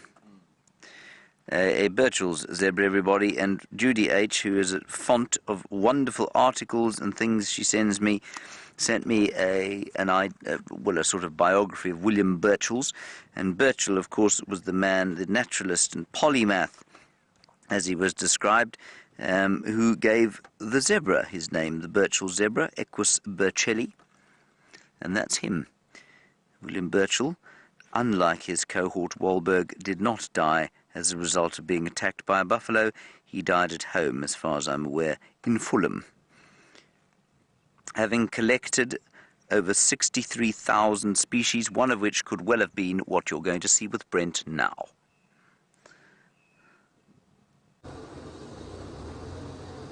So it's been so quiet, but all of a sudden we've had an elephant. Now we've found an incredible bird, not one we get to see too often, and a bird that favors the open plains. There it is, the secretary bird.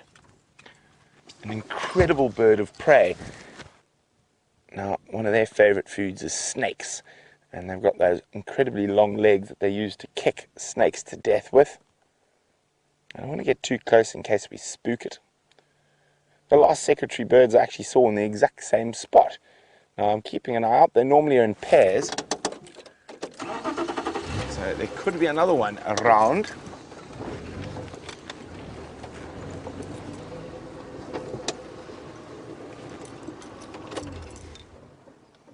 Oh, this one's coming towards us.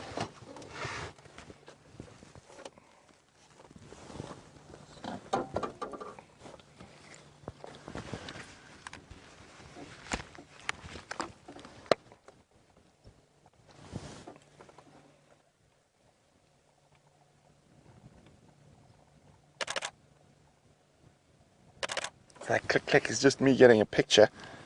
It's not a bird we see too often. Oh, look at that go! The run up. Strangely enough, the last time, was it with you that we saw them here? I think it was with Viam, and it did the same thing and landed on the top of the same tree. Except we had both of them on top of the same tree. I'm going to just stop so you guys can get some silhouetted screenshots before trying to get a bit closer in case it flies on.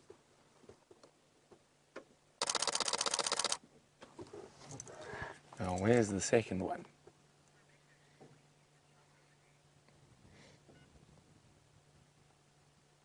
Now, I'm just keeping my eyes open. Oh, oh, oh, balancing. Don't fall. Now, what might happen is you watch, there we go, it's doing exactly what I was hoping. So that secretary bird's actually found a spot. That's where it's going to roost for the evening. So I'm not going to go any closer because it's found such a good spot to roost. And I've actually seen two secretary birds on top of that exact milkberry.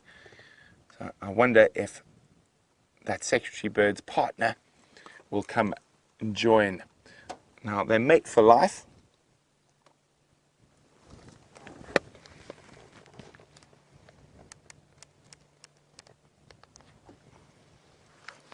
And they are a funny looking bird. Now it's the tall up again.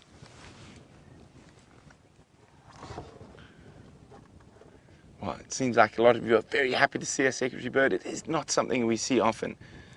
As I was saying, that they mate for life normally. Oh, there we are, just trying to get comfortable atop the milkberry.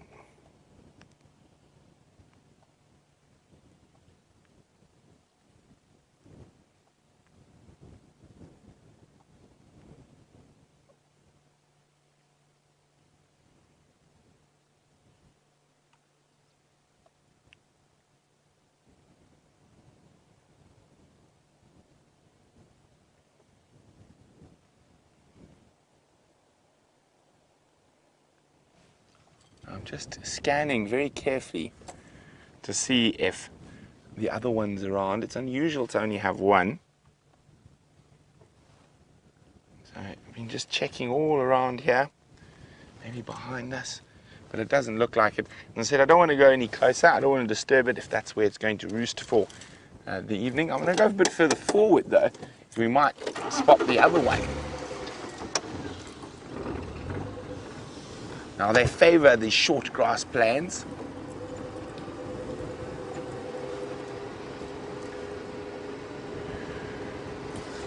Now Alice in Ohio is saying, how big is that bird? It looks huge. It is, it's about 1.4 meters tall. It's not that heavy though, it weighs about 4 kilograms. So like most birds, quite slightly built. Just trying to see if we can see another one. I can't, because I don't want to get too close to that one. I might disturb it from its roosting spot. And while we were looking at that, I just suddenly heard those elephants give a very aggressive trumpet. So I'm wondering if they bumped into that leopard. So from a very quiet little period, we're going to quite a busy period. Now let's just hope the elephants didn't chase the leopard into Kruger again.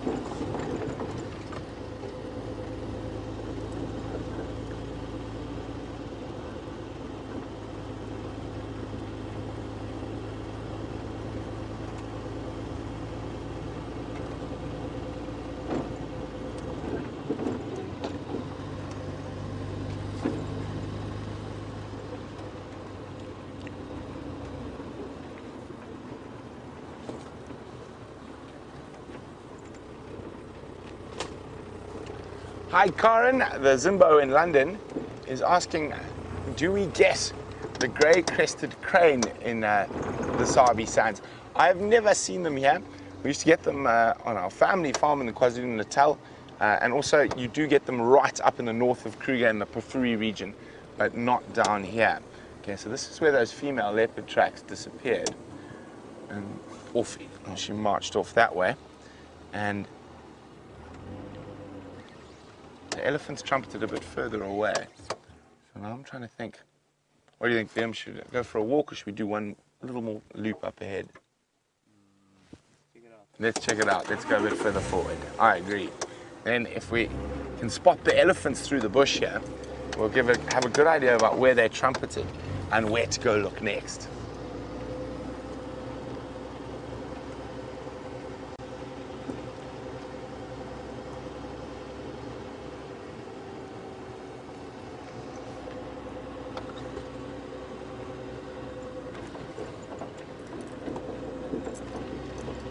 Those elephants were about here, I reckon, coming through this sort of direction. Is that an elephant there? So that marula is a big one. I'm trying to see, is that an ellie next to it? No, it's a termite mound.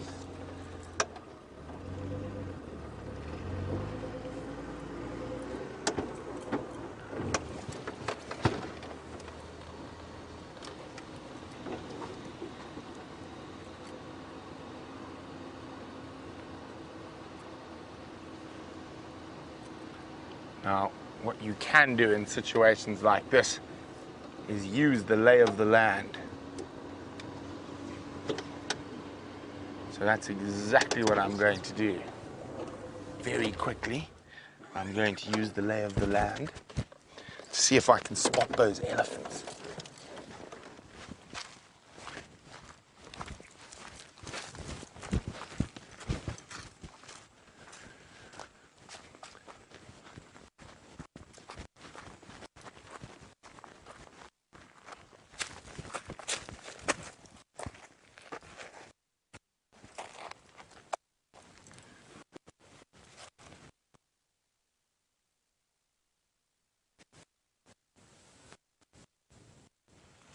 VM, how's my audio?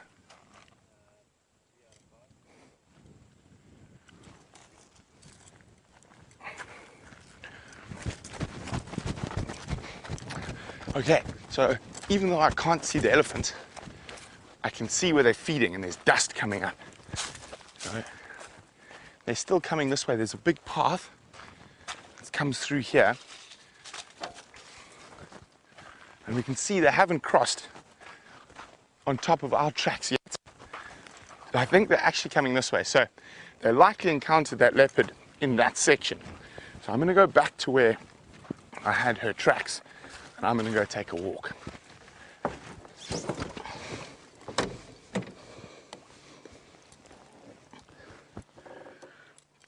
So quite often with animals like elephants and buffalo in certain circumstances, even if you can't see them, you can see that they're there. So what I was looking for there, if I couldn't actually see the elephants, I was looking for trees possibly moving, but they gave themselves away by creating a lot of dust, kicking up dust.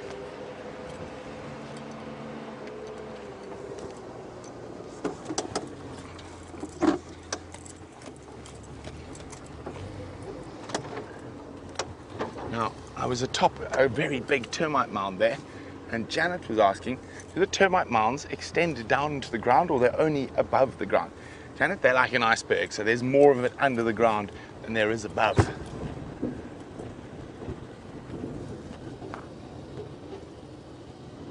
Those ellies were just in here somewhere, and the leopard track was there, so I'm hoping that that leopard's in this little triangle here. Now there is a possibility it could be a female leopard we don't know from Kruger, and she might be quite skittish. So I'm going to go quite slowly, and I'm going to get back to the last track and go have a little walk into the bush.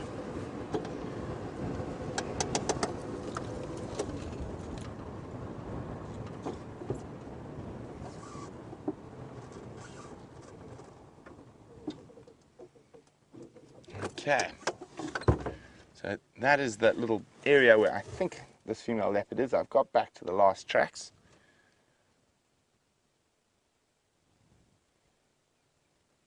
I'm just going to listen for a few seconds, see if the elephants do anything.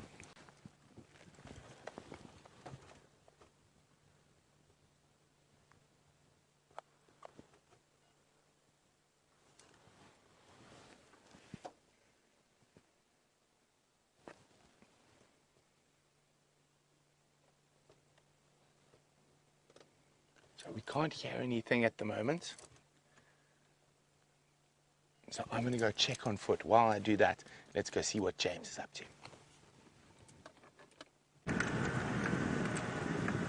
We're up to two things, everybody. The first thing is that I've just seen a brown-hooded kingfisher fly into this thicket, but I think we won't see it. I'm sure it's come out of a nest here. There's probably a nest here, but the main thing is that I've heard the grey go-away birds going quack, quack, quack, quack.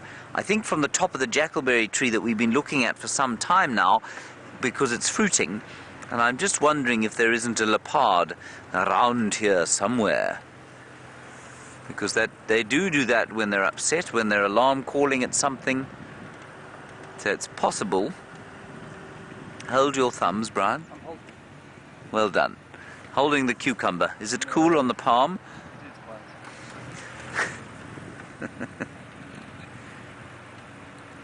Let's just look around here. Now, I mean, we're in the vicinity that if Karula does cross back north, this is the area into which she could cross.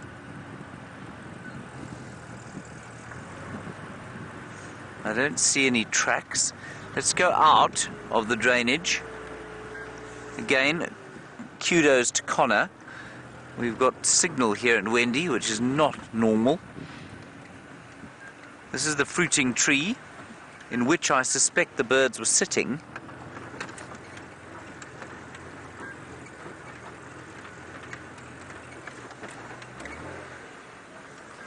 We'll just do a loop around the dam, and then we'll go back into the drainage, I think.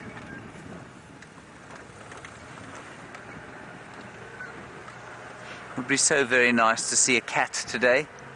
We've been so cat spoiled of late, I feel that we're probably not quite appreciative of them when we do see them. Because we tend to find them now, especially now that they've all got cubs, around just about every corner. Not today. No, nothing over here. We'll drive a little bit quicker onto the dam wall, which will afford us a view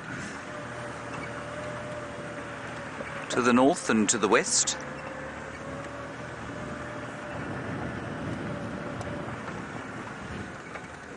There we go, to the north, everyone. I'm going to stop here and let's see if we can hear them again.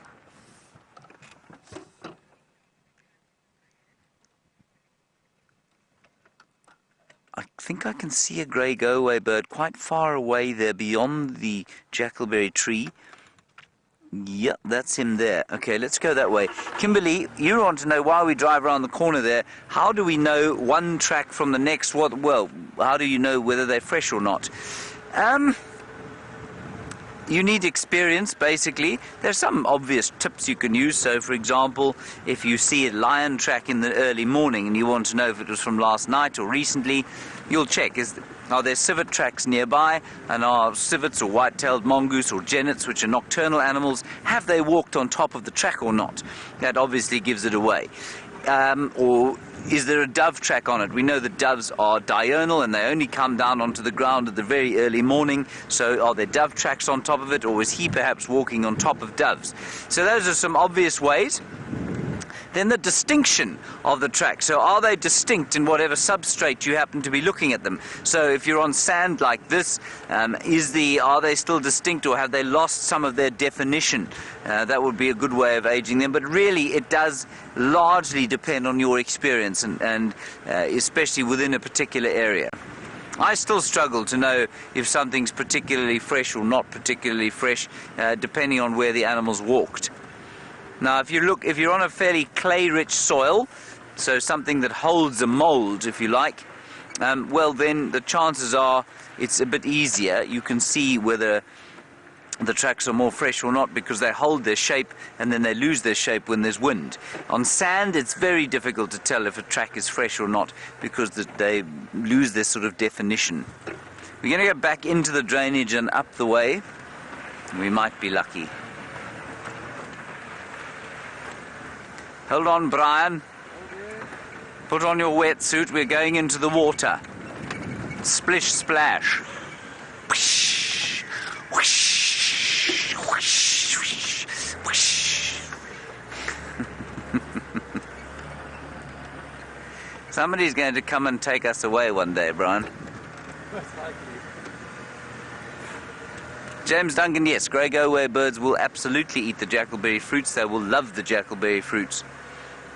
Just about everything out here that eats fruit will eat jackalberry fruits, especially when they're ripe, and they've just started to ripen now. About a week ago I tried some. They were disgusting to the point of being completely inedible to me, but now they seem to be ripening. And I gave some to Connor today. He wasn't that impressed. But they are quite nice. I didn't eat it myself because I'd watched a monkey spit it out. I don't think he saw that, though. That might have been why it didn't taste so good, do you think, Brian? Most likely, hey. I saw this thing, dropped it on the ground, and I picked it up and it was still wet from where obviously the monkey had been sucking it. So I peeled the skin off and I handed Connor a piece of the fruit, and I was about to eat some myself, and I thought, nah, I'll do it next time. Yeah, it was around here, I think, that the birds were calling.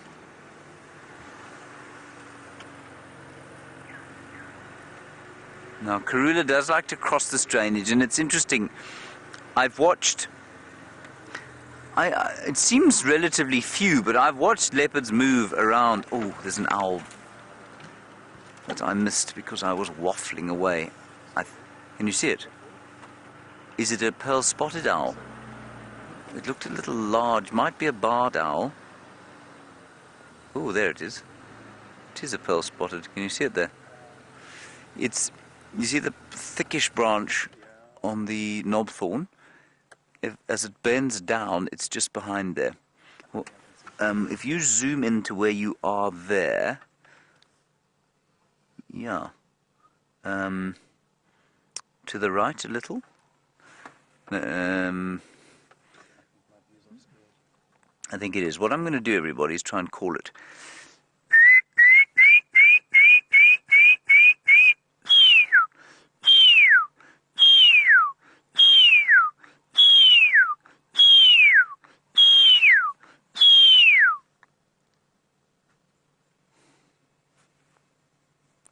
Just see the shape of it there, everyone. It might be a barred owl, but I don't think it is.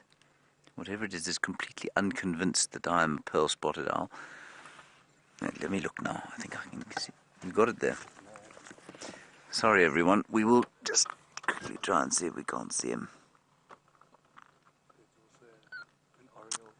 Can you see the oriole? Yeah, I just can't get around it. Okay, let me move forward slightly. There's also a grey go-away bird. There's the oriole. Oh, that's a nice shot if you can get him. Can you get him there? Well done. Brilliant. Now, I have been waiting for some time to get a black-headed oriole on camera. I have failed to do it, and there you are. Isn't that nice? The colours are just too spectacular.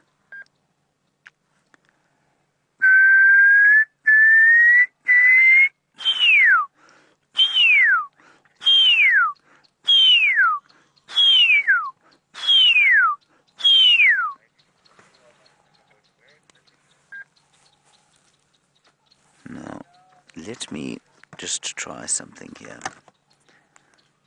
I may be calling the wrong bird. I could hardly see it in there. What I'm going to do is call the barred owl and see if that one doesn't talk. But I think it's a pearl-spotted who just doesn't understand my speaking of its language.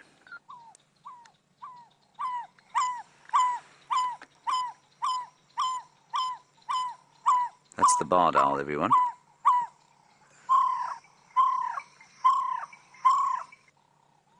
There. It is a barred owl. Listen. How cool is that?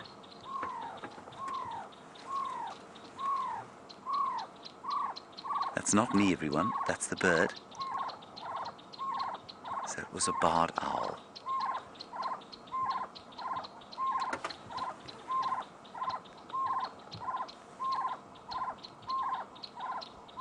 Isn't that great?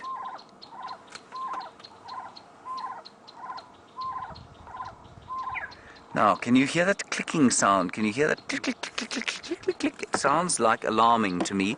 I'm going to reverse slightly. Let's just see behind us if there isn't a leopard.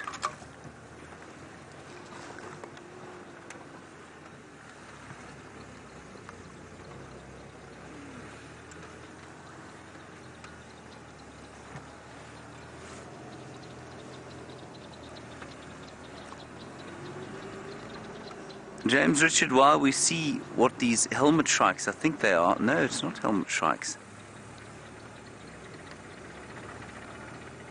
James Richard, I'm going to answer your question while I just stick my head up over the top here. Ryan, you'll tell me if we lose sound, will you? You want to know, is there any obvious difference between a crepuscular owl and a nocturnal one? The answer is no, not really.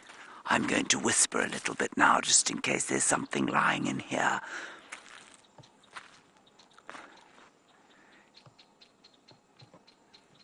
There's a duiker. These are chin spot battises, everybody, that you can hear going click, click, click, click, click, click, click, click, click. But I don't think they'd have been alarming at the duiker. I've seen Karula right here before. I've seen Mvula here before.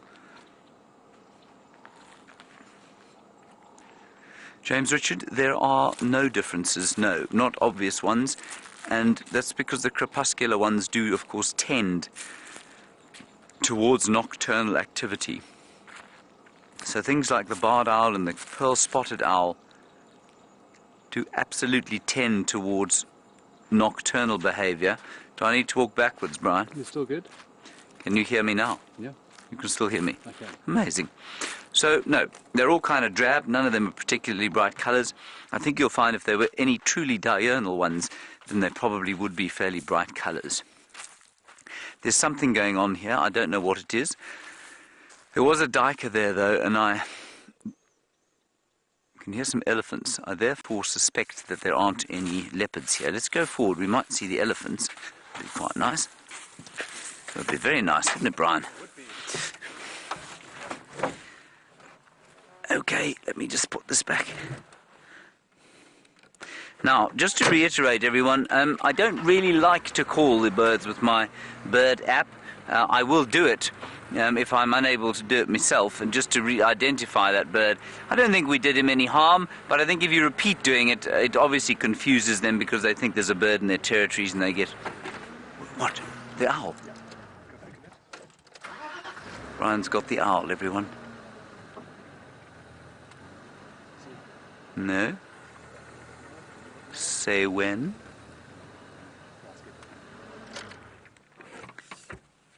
Oh, well spotted. Is it there?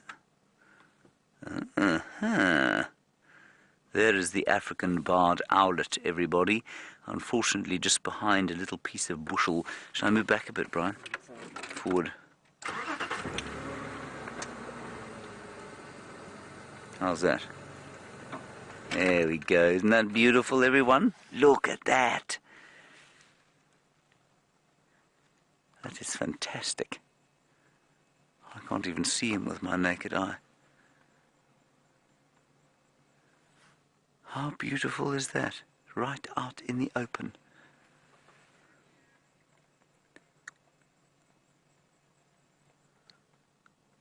Huh? Jerry, go again?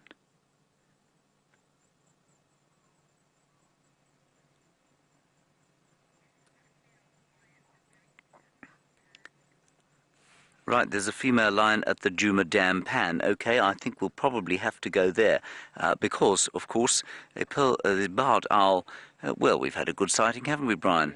Should we go and see the lion? Let's go see the lion. I think we should go and see the lion because she could well be with some cubbies. Brilliant. That was a wonderful sighting. Okay, we're going to go and see if we can find that lion. I'm going to call him in just to check. And let's go and have a look. We will just quickly show you what's at the dam camp. Go for it, Geraldine. Stations. Apparently there's a lioness drinking at Djuma Pan. I'm going there now, but please make your way there if you're close. I'm about 5 minutes out. There you are, everyone. You can see it.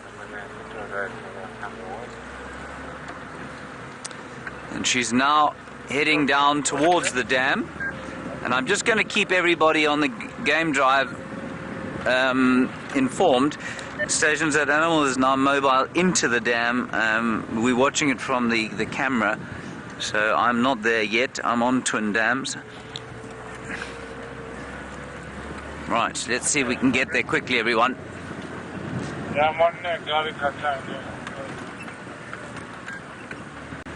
There are the elephants. Probably stations, if you just keep a space for me there, so I can move in when I get there.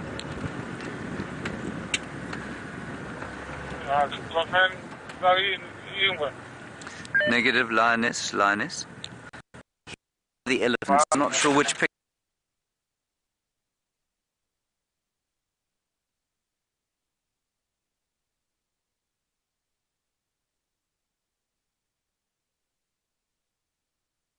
I don't think, or do you? Dodgy signal. We're going to leave these elephants, little herd of elephants here.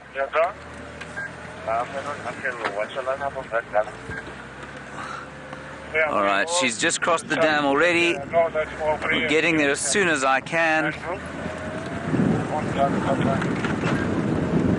I think there are a few guys who are probably there or closer, and they'll get there and stay with her because the camera won't be able to stay with her forever. Yeah, we'll detect who's getting there first. No, no one there. Just hold the camera. I'm on direct camera. We're probably about 5 minutes out, so just hold on. Don't be sick. And by that I mean, of course, we are going to shake you around a bit. And Jerry is still looking at the dam cam. You're still looking at the dam cam, so you can still see the lion. Well done, Zoomy.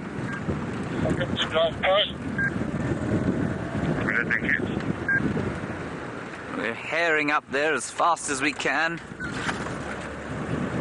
You're still there, Brian? Still here. Good, good, excellent.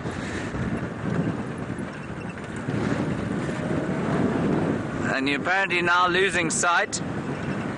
All right, while we get there, to Brent, get an update from him, and hopefully I'll have a line when you next see me.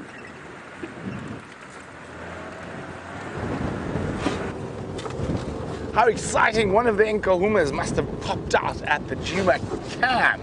I know James is racing there. Unfortunately, when I went walking into that block, there were a few more elephants than the original 3 we saw. So unfortunately, and the strong wind, it became a little bit unsafe. So we had to leave those leopard tracks. And we are on our way heading back towards the west at the moment. And I'd actually just said to them, I said, well, we should get back to Djuma for the last hour because one of those lions is bound to pop out. And luckily she has.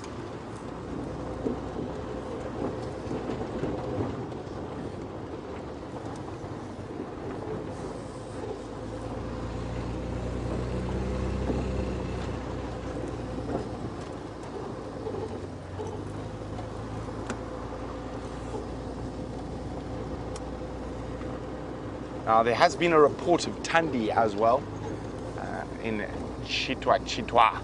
But if she does move a little bit further to the west, maybe we can catch her on Gowrie Main on the way home.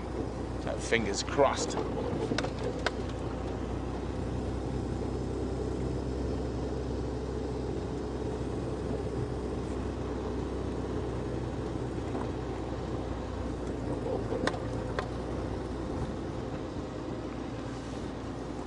Hi, Julia in Houston. Julia, I said, did we ever confirm who that female leopard was we saw the other day? We did, Julia. Her name is Nyala, which means tail. She's got a very long, fluffy tail, and she is Insela's daughter from her last litter, and she is Salahash's granddaughter.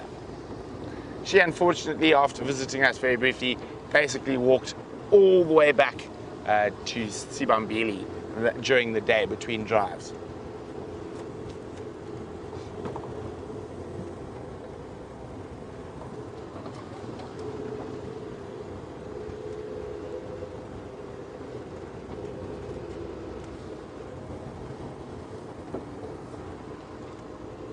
So I was hoping we might find a kitty cat on Cheetah Plains, but alas, it seems they're on Djuma at the moment. And the sticks, of course, are not too far away from us on a buffalo kill. Now, excuse me for a second.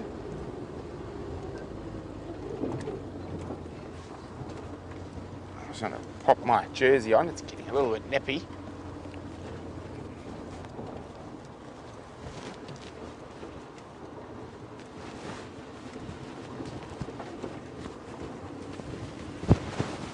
There we go, at least I didn't have an accident.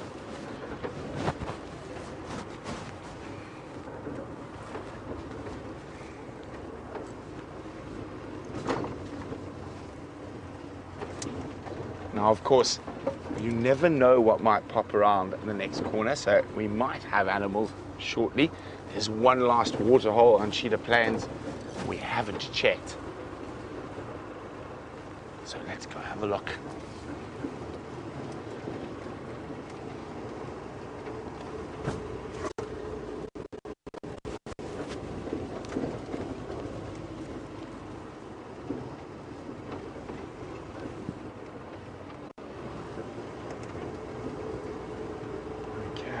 So there's one last waterhole, as I was saying. It's the one in front of the Cheetah Plains Lodge. And I have found the sticks there quite a few times, although we do know where they are, but maybe there's going to be a leopard or a Birmingham boy. Although at the moment I might even take an impala.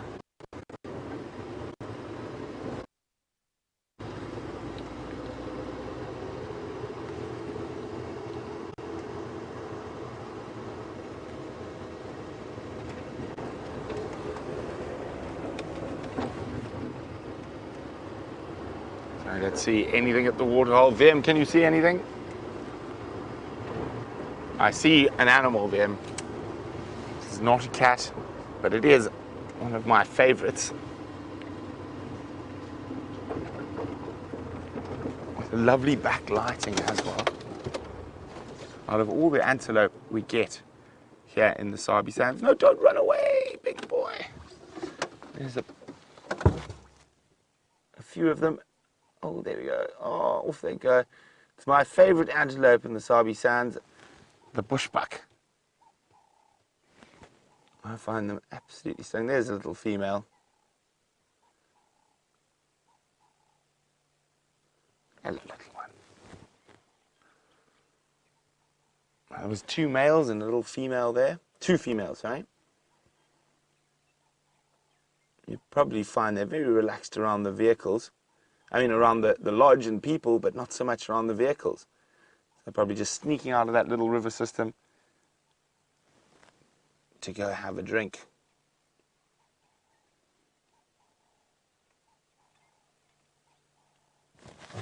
Okay.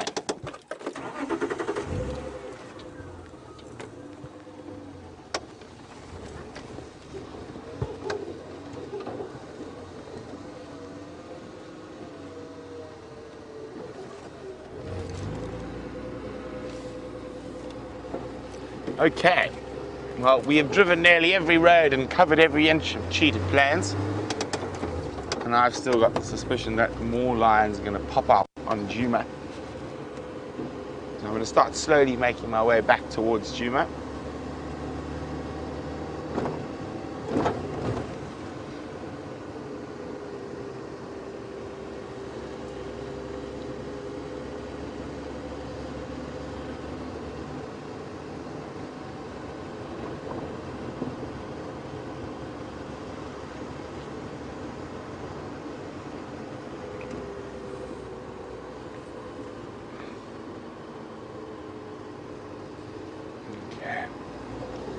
Still haven't managed. I know exactly where there's round leaf teak on Djuma, but I haven't seen any on Cheetah Plains today.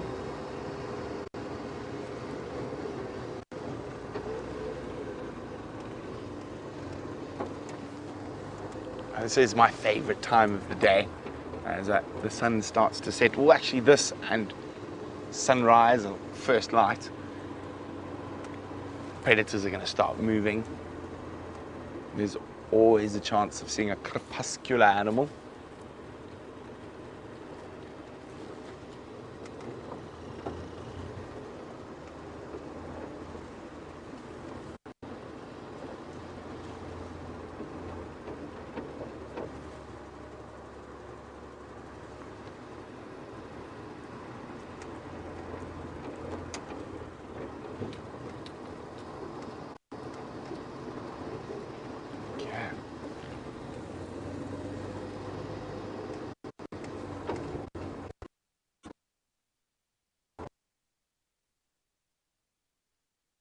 Apart from owls and nightjars, what other birds might we find or hear at night? Well, you'll hear thicknees. I'll show you what they look like, Jilly.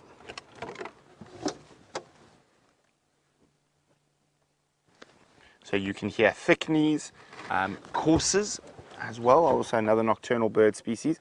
We have seen bronze-winged courser and Temminck's courser on the live drives in the last little while. Thicknees is probably the most common one.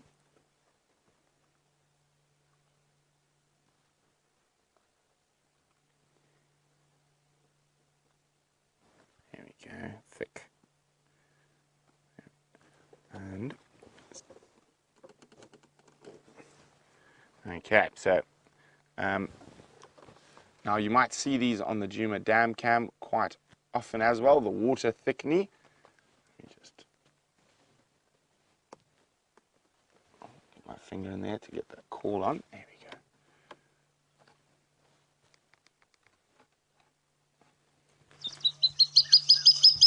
So that's another bird you might hear at night, the water thickney. And also the spotted thickney, but they're not so dependent on water. Very similar, slightly deeper.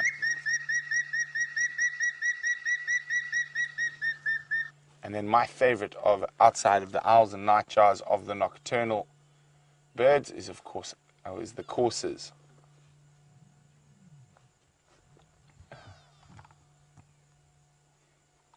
Oh, where is it now? Courser. There we go. So the most common one in this part of the world is the bronze-winged courser. We have seen them on the live drives before. Very distinct sound.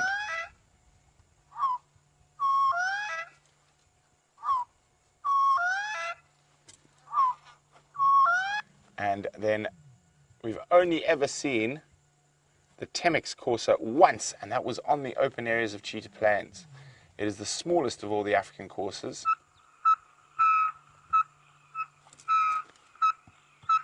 Another very distinct call.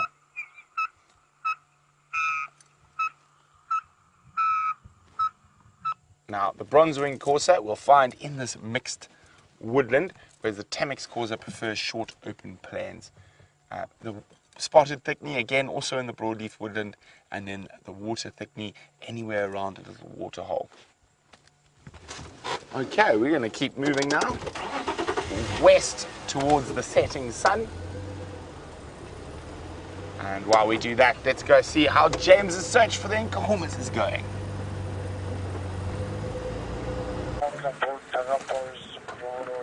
Hello everyone, we're in the middle of the block here. At least you got to see the lion, we didn't get to see it though. This is where she was heading. We've got guys waiting the other side on the road, just not too far from here. That's the Gari cut line. Well done to the Zoomy for keeping an eye on her. I think we were probably 30 seconds too late.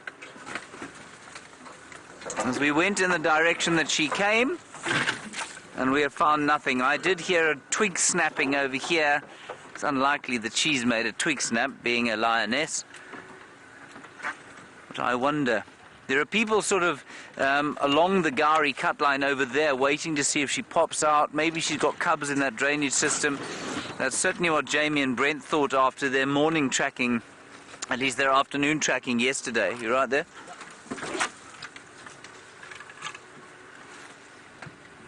But they do know.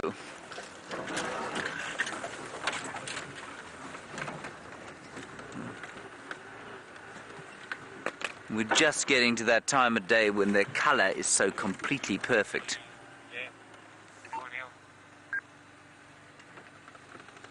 I'm just listening to the radio. This, everybody, was where I had my first Nkuhuma Pride sighting on my very first drive. And then the wild dogs came running through here.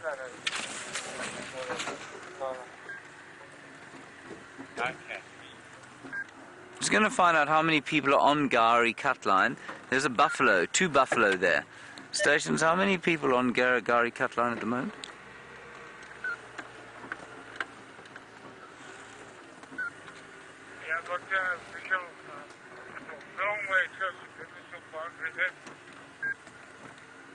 Confirm a vehicle or the animal?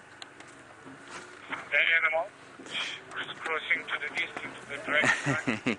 Saxon picked her up that way. She's crossed Gari cut line already, going into that rather heinous drainage line. So she's run through this block. We're not too far. Brian, if you show them, you see that big green tree over there? That's basically where she popped out, we think. And she's crossed the road now. Copy, Orbs, at least tax confirmed. No way you can get a car in there. We're not going to get a vehicle in there, everyone. No, she's just crossing into the drainage line now. Because, Okay. We'll try and get there. I just don't think we're going to get there because it's very thick. Okay, Cobby, keep me posted. Let's leave these buffalo, I think, everybody. They're just peacefully grazing over there. We'll just give you a quick view of them. And we'll just quickly go and see if we can't see that lioness. And I'm sure this is the game path she probably came along. She came very quickly through here. Wow. maybe she came from that position to go back to there. Unless it just seems really far that she would have got that far, unless there's not another one. You know, and Taxon's seen another one. Anyway, we'll head in that direction, try and get out of this block and onto the road without slicing our skins, Brian. Watch out. Or removing the sump from the bottom of Wendy's undercarriage. The one really good thing about Wendy, this car, everyone, is the fact that she's got a great big steel bar on the front of her, which she didn't have before. And this helps her to win the battles when her drivers, like me, are a little injudicious. Now, I was telling you about that first sighting I had of the Nkuhumas with the wild dogs. They came running through here, and I came blasting through here. First time I'd driven off road for a long time. VM was clutching onto the camera, many scratches to the face already, because of course I didn't know what was going on. And we came down through this area, and on this termite mound, on this very mound here, there was a dog going, hoo, hoo, hoo, hoo, hoo. Wonderful. I thought, this is a job for me. I think we're going to struggle to get through this particular area, Brian. We'll keep trying there with great fortitude. And keep looking behind us, just in case there's another lioness.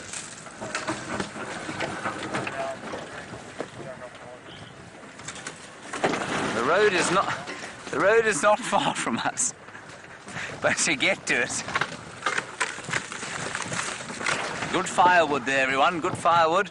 Combretum apiculatum, 1,230 kilograms per cubic decimeter. This is not a block you want to go to drive through. Ooh. Clearly the hyenas have been through this area.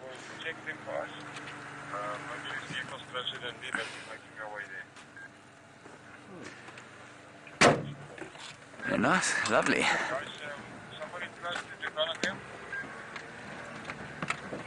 I don't know where you are, but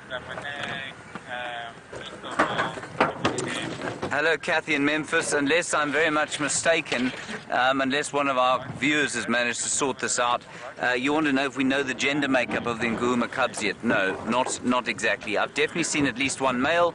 I don't know about the others. And we were certainly, in fact, those first three, the oldest three, I thought were three females, actually. But one could be a male, and that's why I named them Jerry, Kirsten, and Louise, because the Jerry can be a boy or a girl, of course. But I'm not sure. All right, hold on, everybody. I mean, the road is right there.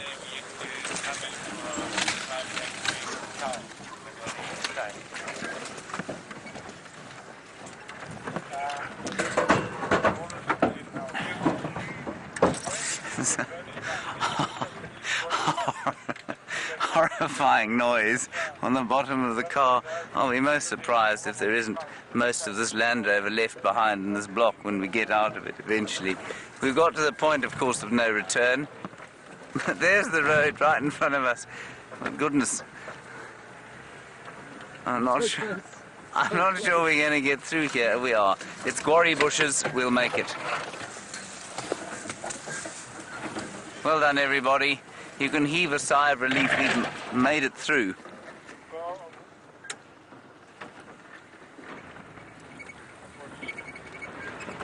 Jeepers, she was running when she came across here.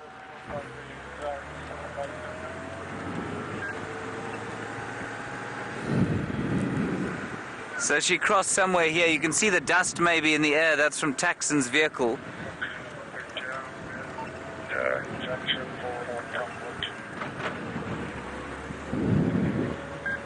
Tax, have you don't have visual, do you? So then, come again? Have you still got visual? No, I was just checking because I saw her walking inside the drainage line coming to the north along the drainage line. You can hear that, everyone. So she crossed in here, obviously totally impossible to get a vehicle in there. And so Tax came down here to see if she hadn't popped out. And she has not. Okay, copy, thanks.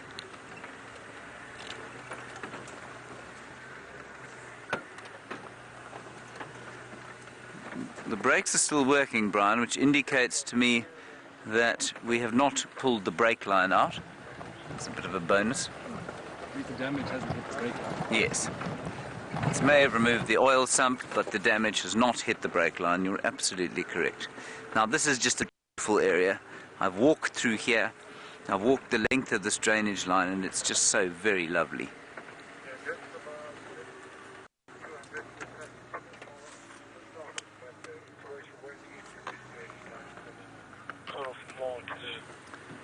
So Tax says she was about 200 meters south of where we are now, down through this difficult area, and we can't get a car in there, everyone. Okay, copy.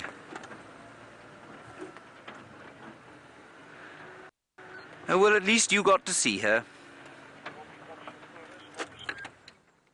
Let's have a breather. Oh, it was elephant dung, was it? Well done, Brian. Thank you. A fine sighting. A fine sighting of a big pile of elephant dung.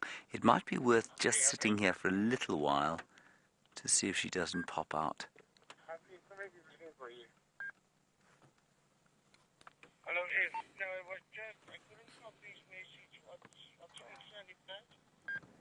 Yeah, I think Taxon's going to give it up as well. Oh well, c'est la vie. It's what happens, Brian, you know. Sometimes you win, sometimes you don't win. No. No. Such is life. Such is life. And associated cliches. Yes.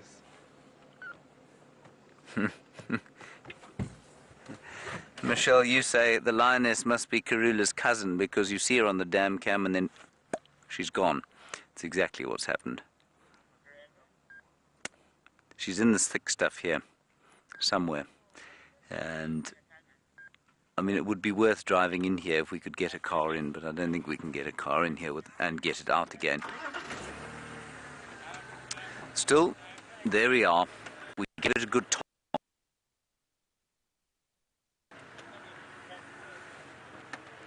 What we'll do now, I think, everyone, is we'll probably drive down Hyena Road and just see if she doesn't pop out there. So we've got Mvubu Road, which we started on. We came across the Gari cut line after, well, clearing a fairly large swathe of bush. And the next road along is called Hyena Road. But I think she's in the middle here. This is the perfect place to keep your cubs. If you've got little cubs, this drainage system here is wonderful, because there are lots of little caves and thick places of bush where you can hide them.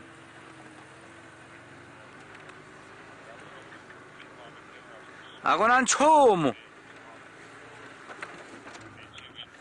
Shekwe. I'm just asking Tax where she's been. Awungenanga eminenge.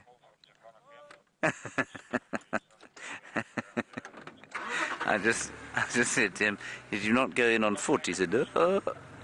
Lioness on foot in bush this thick is not fun. If she's got babies.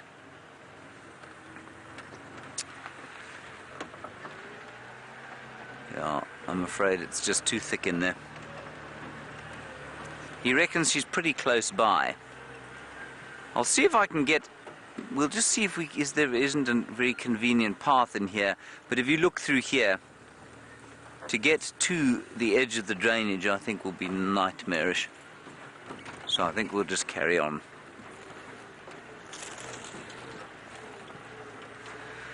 Oh well, at least you got to see her, like I say. Brian, are you disappointed you didn't see her? A little bit, me too.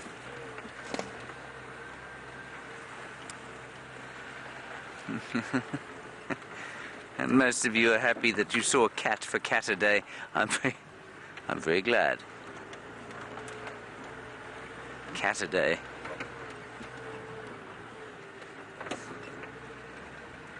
Right. Plan from here, Brian. We could stick our noses in here. Everyone, what we'll do is we'll stick our noses in here. We'll see if we can't reach the drainage. I don't think we're going to be able to. So if it looks like it's going to get thick at all, we'll just turn on and come back out again. But she's right here. According to Taxon, in this drainage system, we might find a little route round, but if we don't, then we'll just pull out. So let's go and get an update from Brent. He's back on Djuma, and I'll see if we can't get a view here.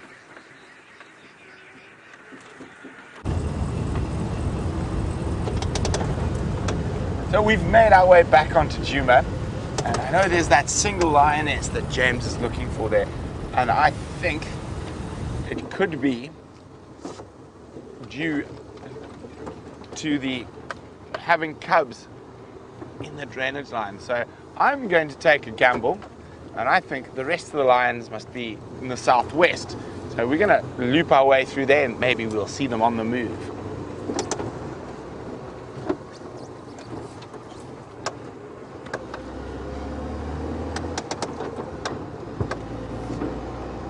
So on our way back, we could see where Tundi was, but she was just out of view for us. We could see where the game drive vehicles were sitting. Now remember, she's got 2 cubs at the moment. It wouldn't be exciting to see those at some point.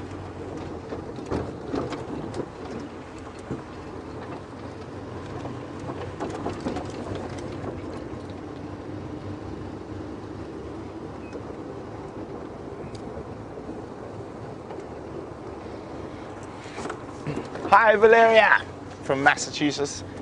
Valeria would like to know a little bit about the Facebook video that was posted today about our trip to Rwanda. It was an absolutely incredible experience being so close to those great apes. Turn this. And we got the Susa group. The Susa used to be the biggest group, but they split. So there were 17 gorillas in the group we were in. And of course we got to see something that's not seen too often, that really interesting behavior of that gorilla female carrying around her dead infant, probably stillborn, but it was incredible to be that close. I mean, that silverback at one stage came within 1.5 meters of us. And his name is Mr. Gorilla, and of the silverbacks, of all the groups, apparently he's the one who can get grumpy the most, and he charges quite a bit. Luckily for us, he didn't charge us. But it was an incredible experience to be right next to those incredible, massive animals. Oh, but James has got something far more interesting that's happening live right now. Let's go have a look.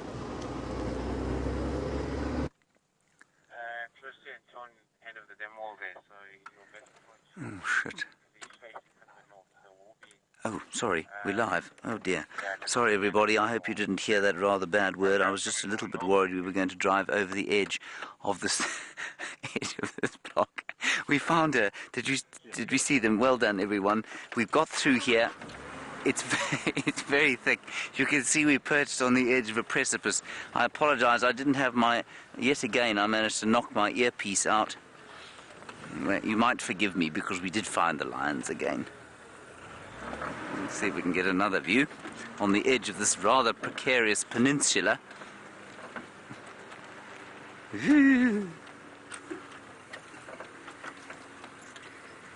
There she is, I can see her.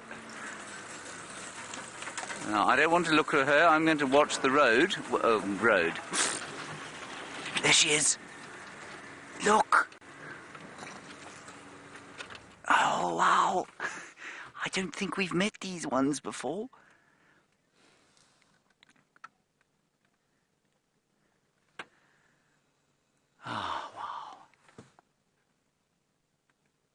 see if she goes out again. Maybe she'll go back out onto Gowrie Cutline.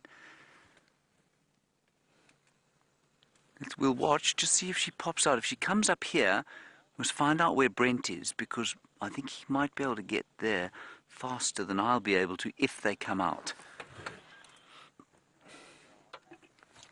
And of course, it is getting dark now, you know, everyone, so I don't think... Are they going up? Oh, there they go. They're going on to Gowrie Cutline.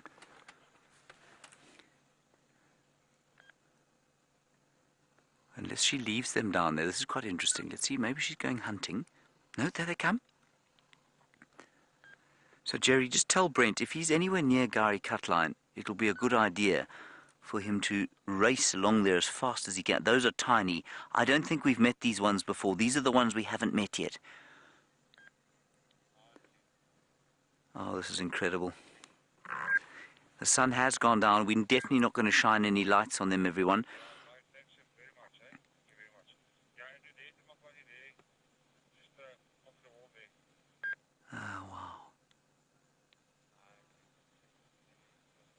How fantastic was that, everyone?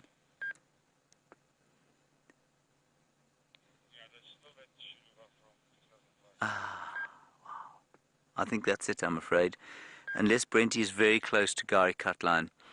I think they'll probably be on the road.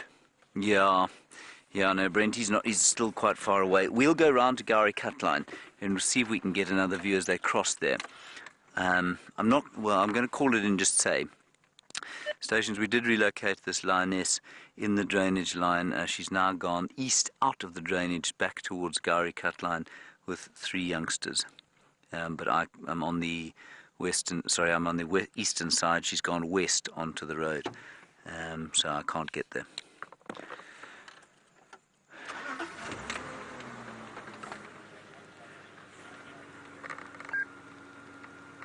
And so if you are near Gowrie Cutline, might be worthwhile just driving that road. Phew! Copy, all day. Wow, that is too wonderful. The feeling of satisfaction, as ridiculous as it is, because I don't know why it's ridiculous, but it's just incredible. Now, I might lose Brian at this stage. We cannot turn around here. We're going to have to reverse over this bush. Is that okay, Brian? Here we go.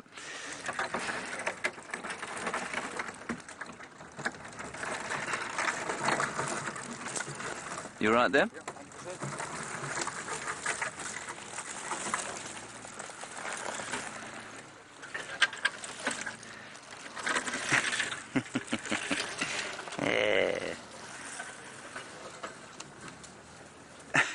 I can't believe we got in here.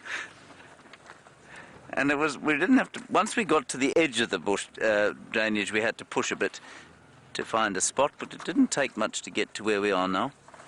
Which is quite nice to know. I'm going to try and turn around here.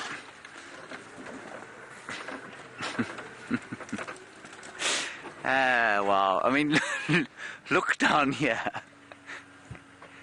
It's a fairly precarious area. Keep your eyes on the damn cam, everybody. And Brent will definitely... How far to the north? Brenty, only about 150 meters or so to the south of the fire break. Copy that. So Brent is actually quite close. Well, as the crow flies, not so close, but he's got on a road at least. Right, let's put this very heavy steel bar on the front of Wendy to good use as we go over this bush. Right, let's go back to Brent. He's nearly there. Hopefully you'll get one last view before it gets dark.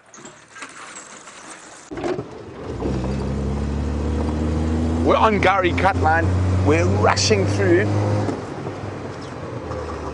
And I'm hoping we just managed to get that last glimpse.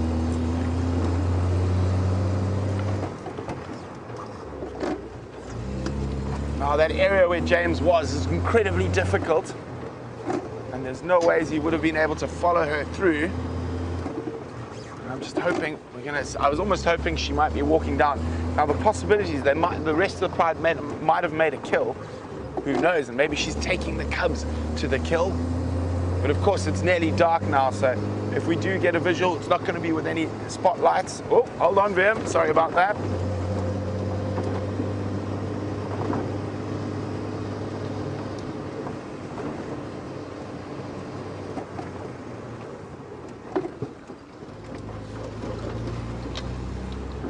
So somewhere around here is where she crossed out. So let's just keep our eyes peeled.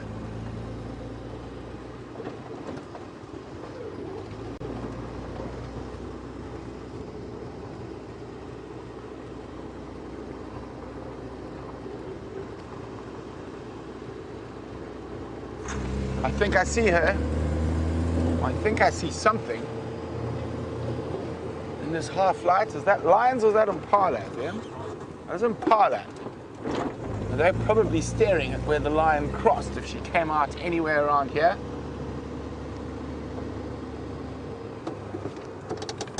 Just listen, are they snorting?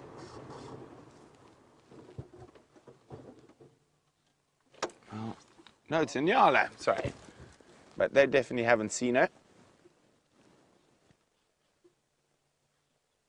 I can hear where James is off to the side of me, so I mean he's probably crossed behind us somewhere. So James is there. He must have been around here. Okay, let's go slowly backwards. Now, the other thing is that even though the safari might end, the direction she's going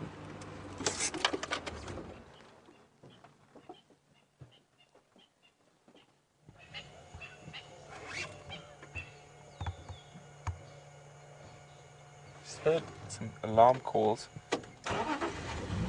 but she might be heading straight towards the Djuma dam cam. So she might be taking those cubs there. If she's come from the south and west, she might use that route to go back.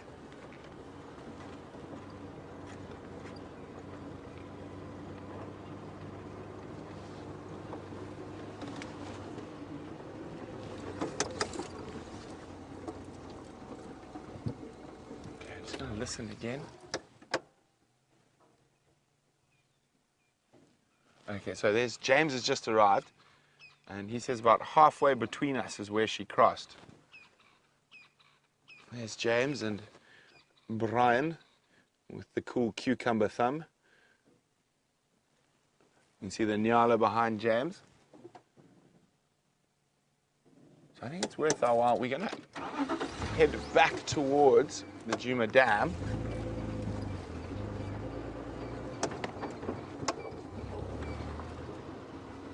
Okay, so if she is going to head that way, she might cut this shortcut here between Central Road and Gari Cut Line.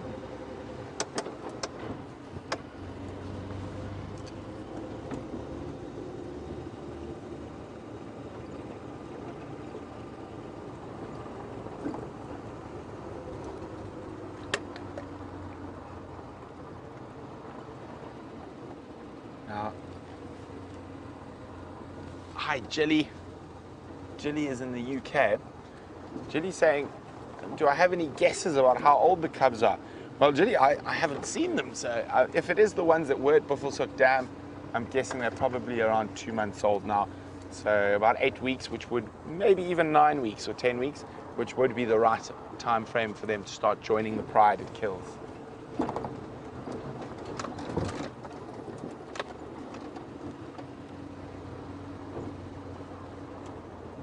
And I think the best bet, I don't think we're going to find her again before the end of the sunset safari. I think the best bet is keep checking on the Djuma Dam cam for the next 45 minutes or so.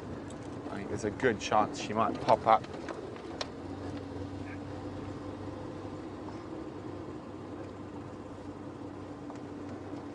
But it is a stunning evening. I'm so happy. Saturday, Catterday, was saved by James and the Nkuhuma ladies, or Nkuhuma lady and her cubs.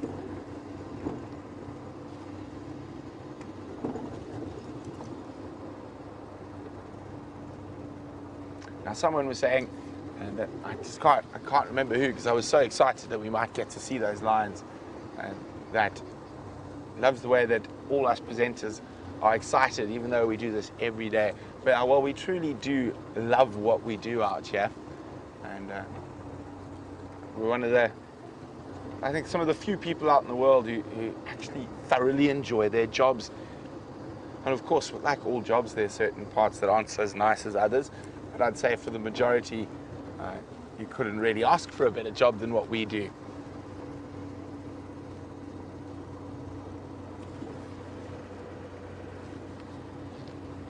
And Patricia, thanks for that, Patricia. Well, we're so happy there are people out there like you who love watching us and enjoy coming on the safaris with us.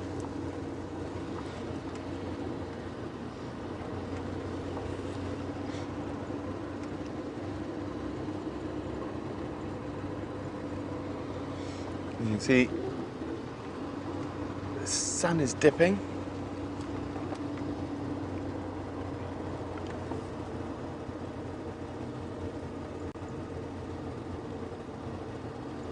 Now, there's a slight... Oh, wait, what's that? No, it's a duiker. I just saw a little speck of movement in the bush. Is it a duiker or a steenbok? Difficult in this light. Steenbokie. Hello, little one. Little male steenbok with an itchy neck.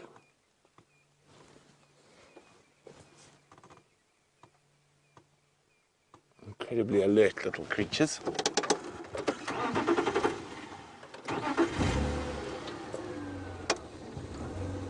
Yeah, I think James is also checking around here, so let's go see how his search is going.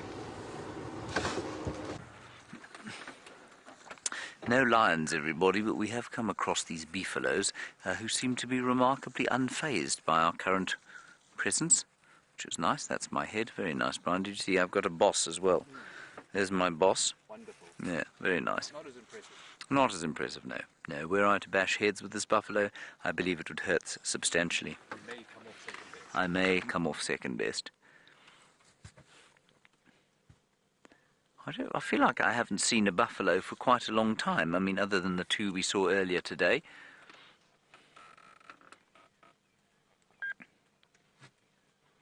But there they are, and interestingly eating those dry leaves. In amongst a bit of the grass. But definitely picking up a few of those dry combretum leaves. Nasty little bit of lack of skin there on the belly.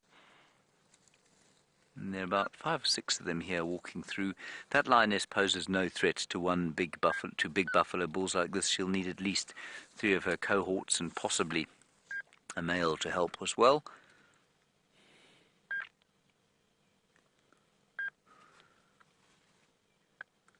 But eventually these buffalo are probably going to fall prey to lions. It's unlikely that they will die of old age.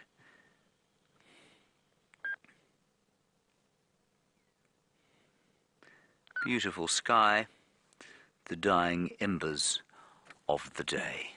Cat-a-day. Not so, Brian. Cat-a-day. Cat-a-day cub day. Cat-a-day brand new cub day.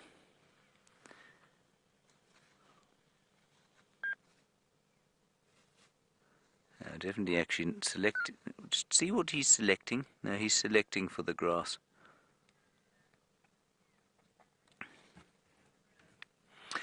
Patricia, you want to know if anyone's seen the injured buffalo again? No.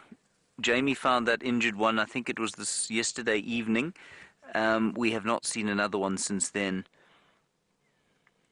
But I'm pretty sure that it's... Well, you know what's interesting? I wonder if those other lionesses haven't killed it somewhere, and that's why she is now taking those cubs, moving them. Maybe she's moving them towards that area. I don't know. That's wild supposition. But it's not impossible.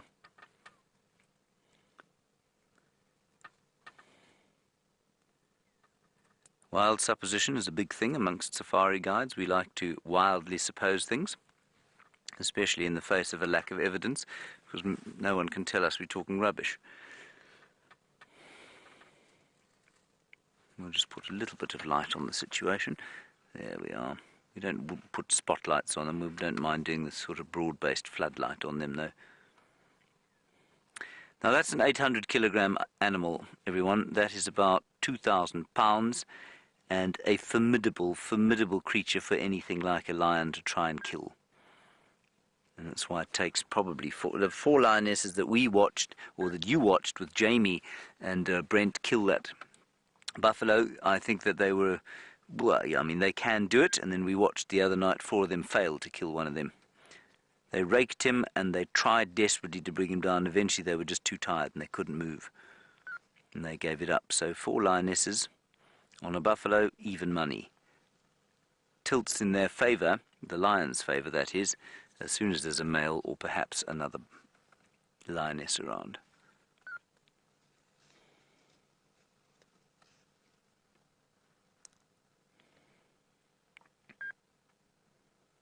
And there we are, still very little bird sound.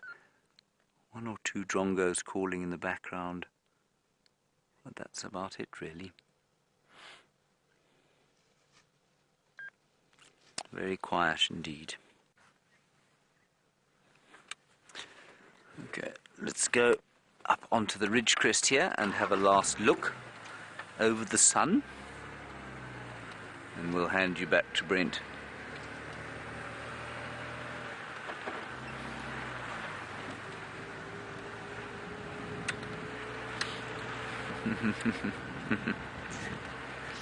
And it is our pleasure, of course, to all of you who've said thank you to us for finding new cublets. Of course, Brian and I feel like we're absolute geniuses for finding those things. All we did was blunder through the bush and get lucky, though. But thank you to the Zoomy especially, and Geraldine for her very keen eyes looking at the dam cam and then following them into the block. Otherwise, we'd have had no idea. It was very much a team effort, and of course, Taxon saw her coming out of the block, and you do of course have to compliment the directors from now and then, otherwise they make life very difficult for you. Alright, there's a lovely shot of the Drakensberg Mountains glowing l'orange on this beautiful Saturday in August. We're going to hand you back across to Brent, having said thank you very much for coming along on our little drive with us. Thank you, Brian, for your efforts. Thank you, Mr. Cucumber, for your... think you made an effort. Thank you, Mr. Cucumber. And, of course, to the final control. We'll hand you back to Brent and see you tomorrow at 0600. Bye-bye, and stay safe and happy wherever you are.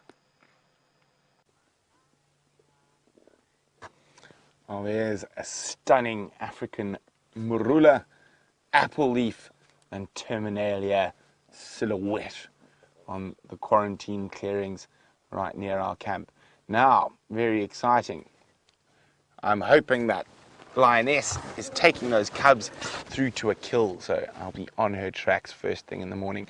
Just got a very interesting report from the north for all our leopard aficionados there. Mvula has been found mating with a Shaluva 2005 again. They are heading, unfortunately, west towards the Manjaleti boundary. I was hoping they were going to come southwest towards us, but that might change during the night. Maybe they will pop up on our northern boundary again. Now, Shaluva 2005 is one of the only leopards I'm missing on. So hopefully she will make an appearance. But what a lovely winter's afternoon it's been, and it's been fantastic having you all with us, and I can't wait to do it all again tomorrow morning, and I'm very excited to try track those Nkuhumas or any leopard tracks that might come in. So from Wim and myself and the rest of us here, bonne nuit.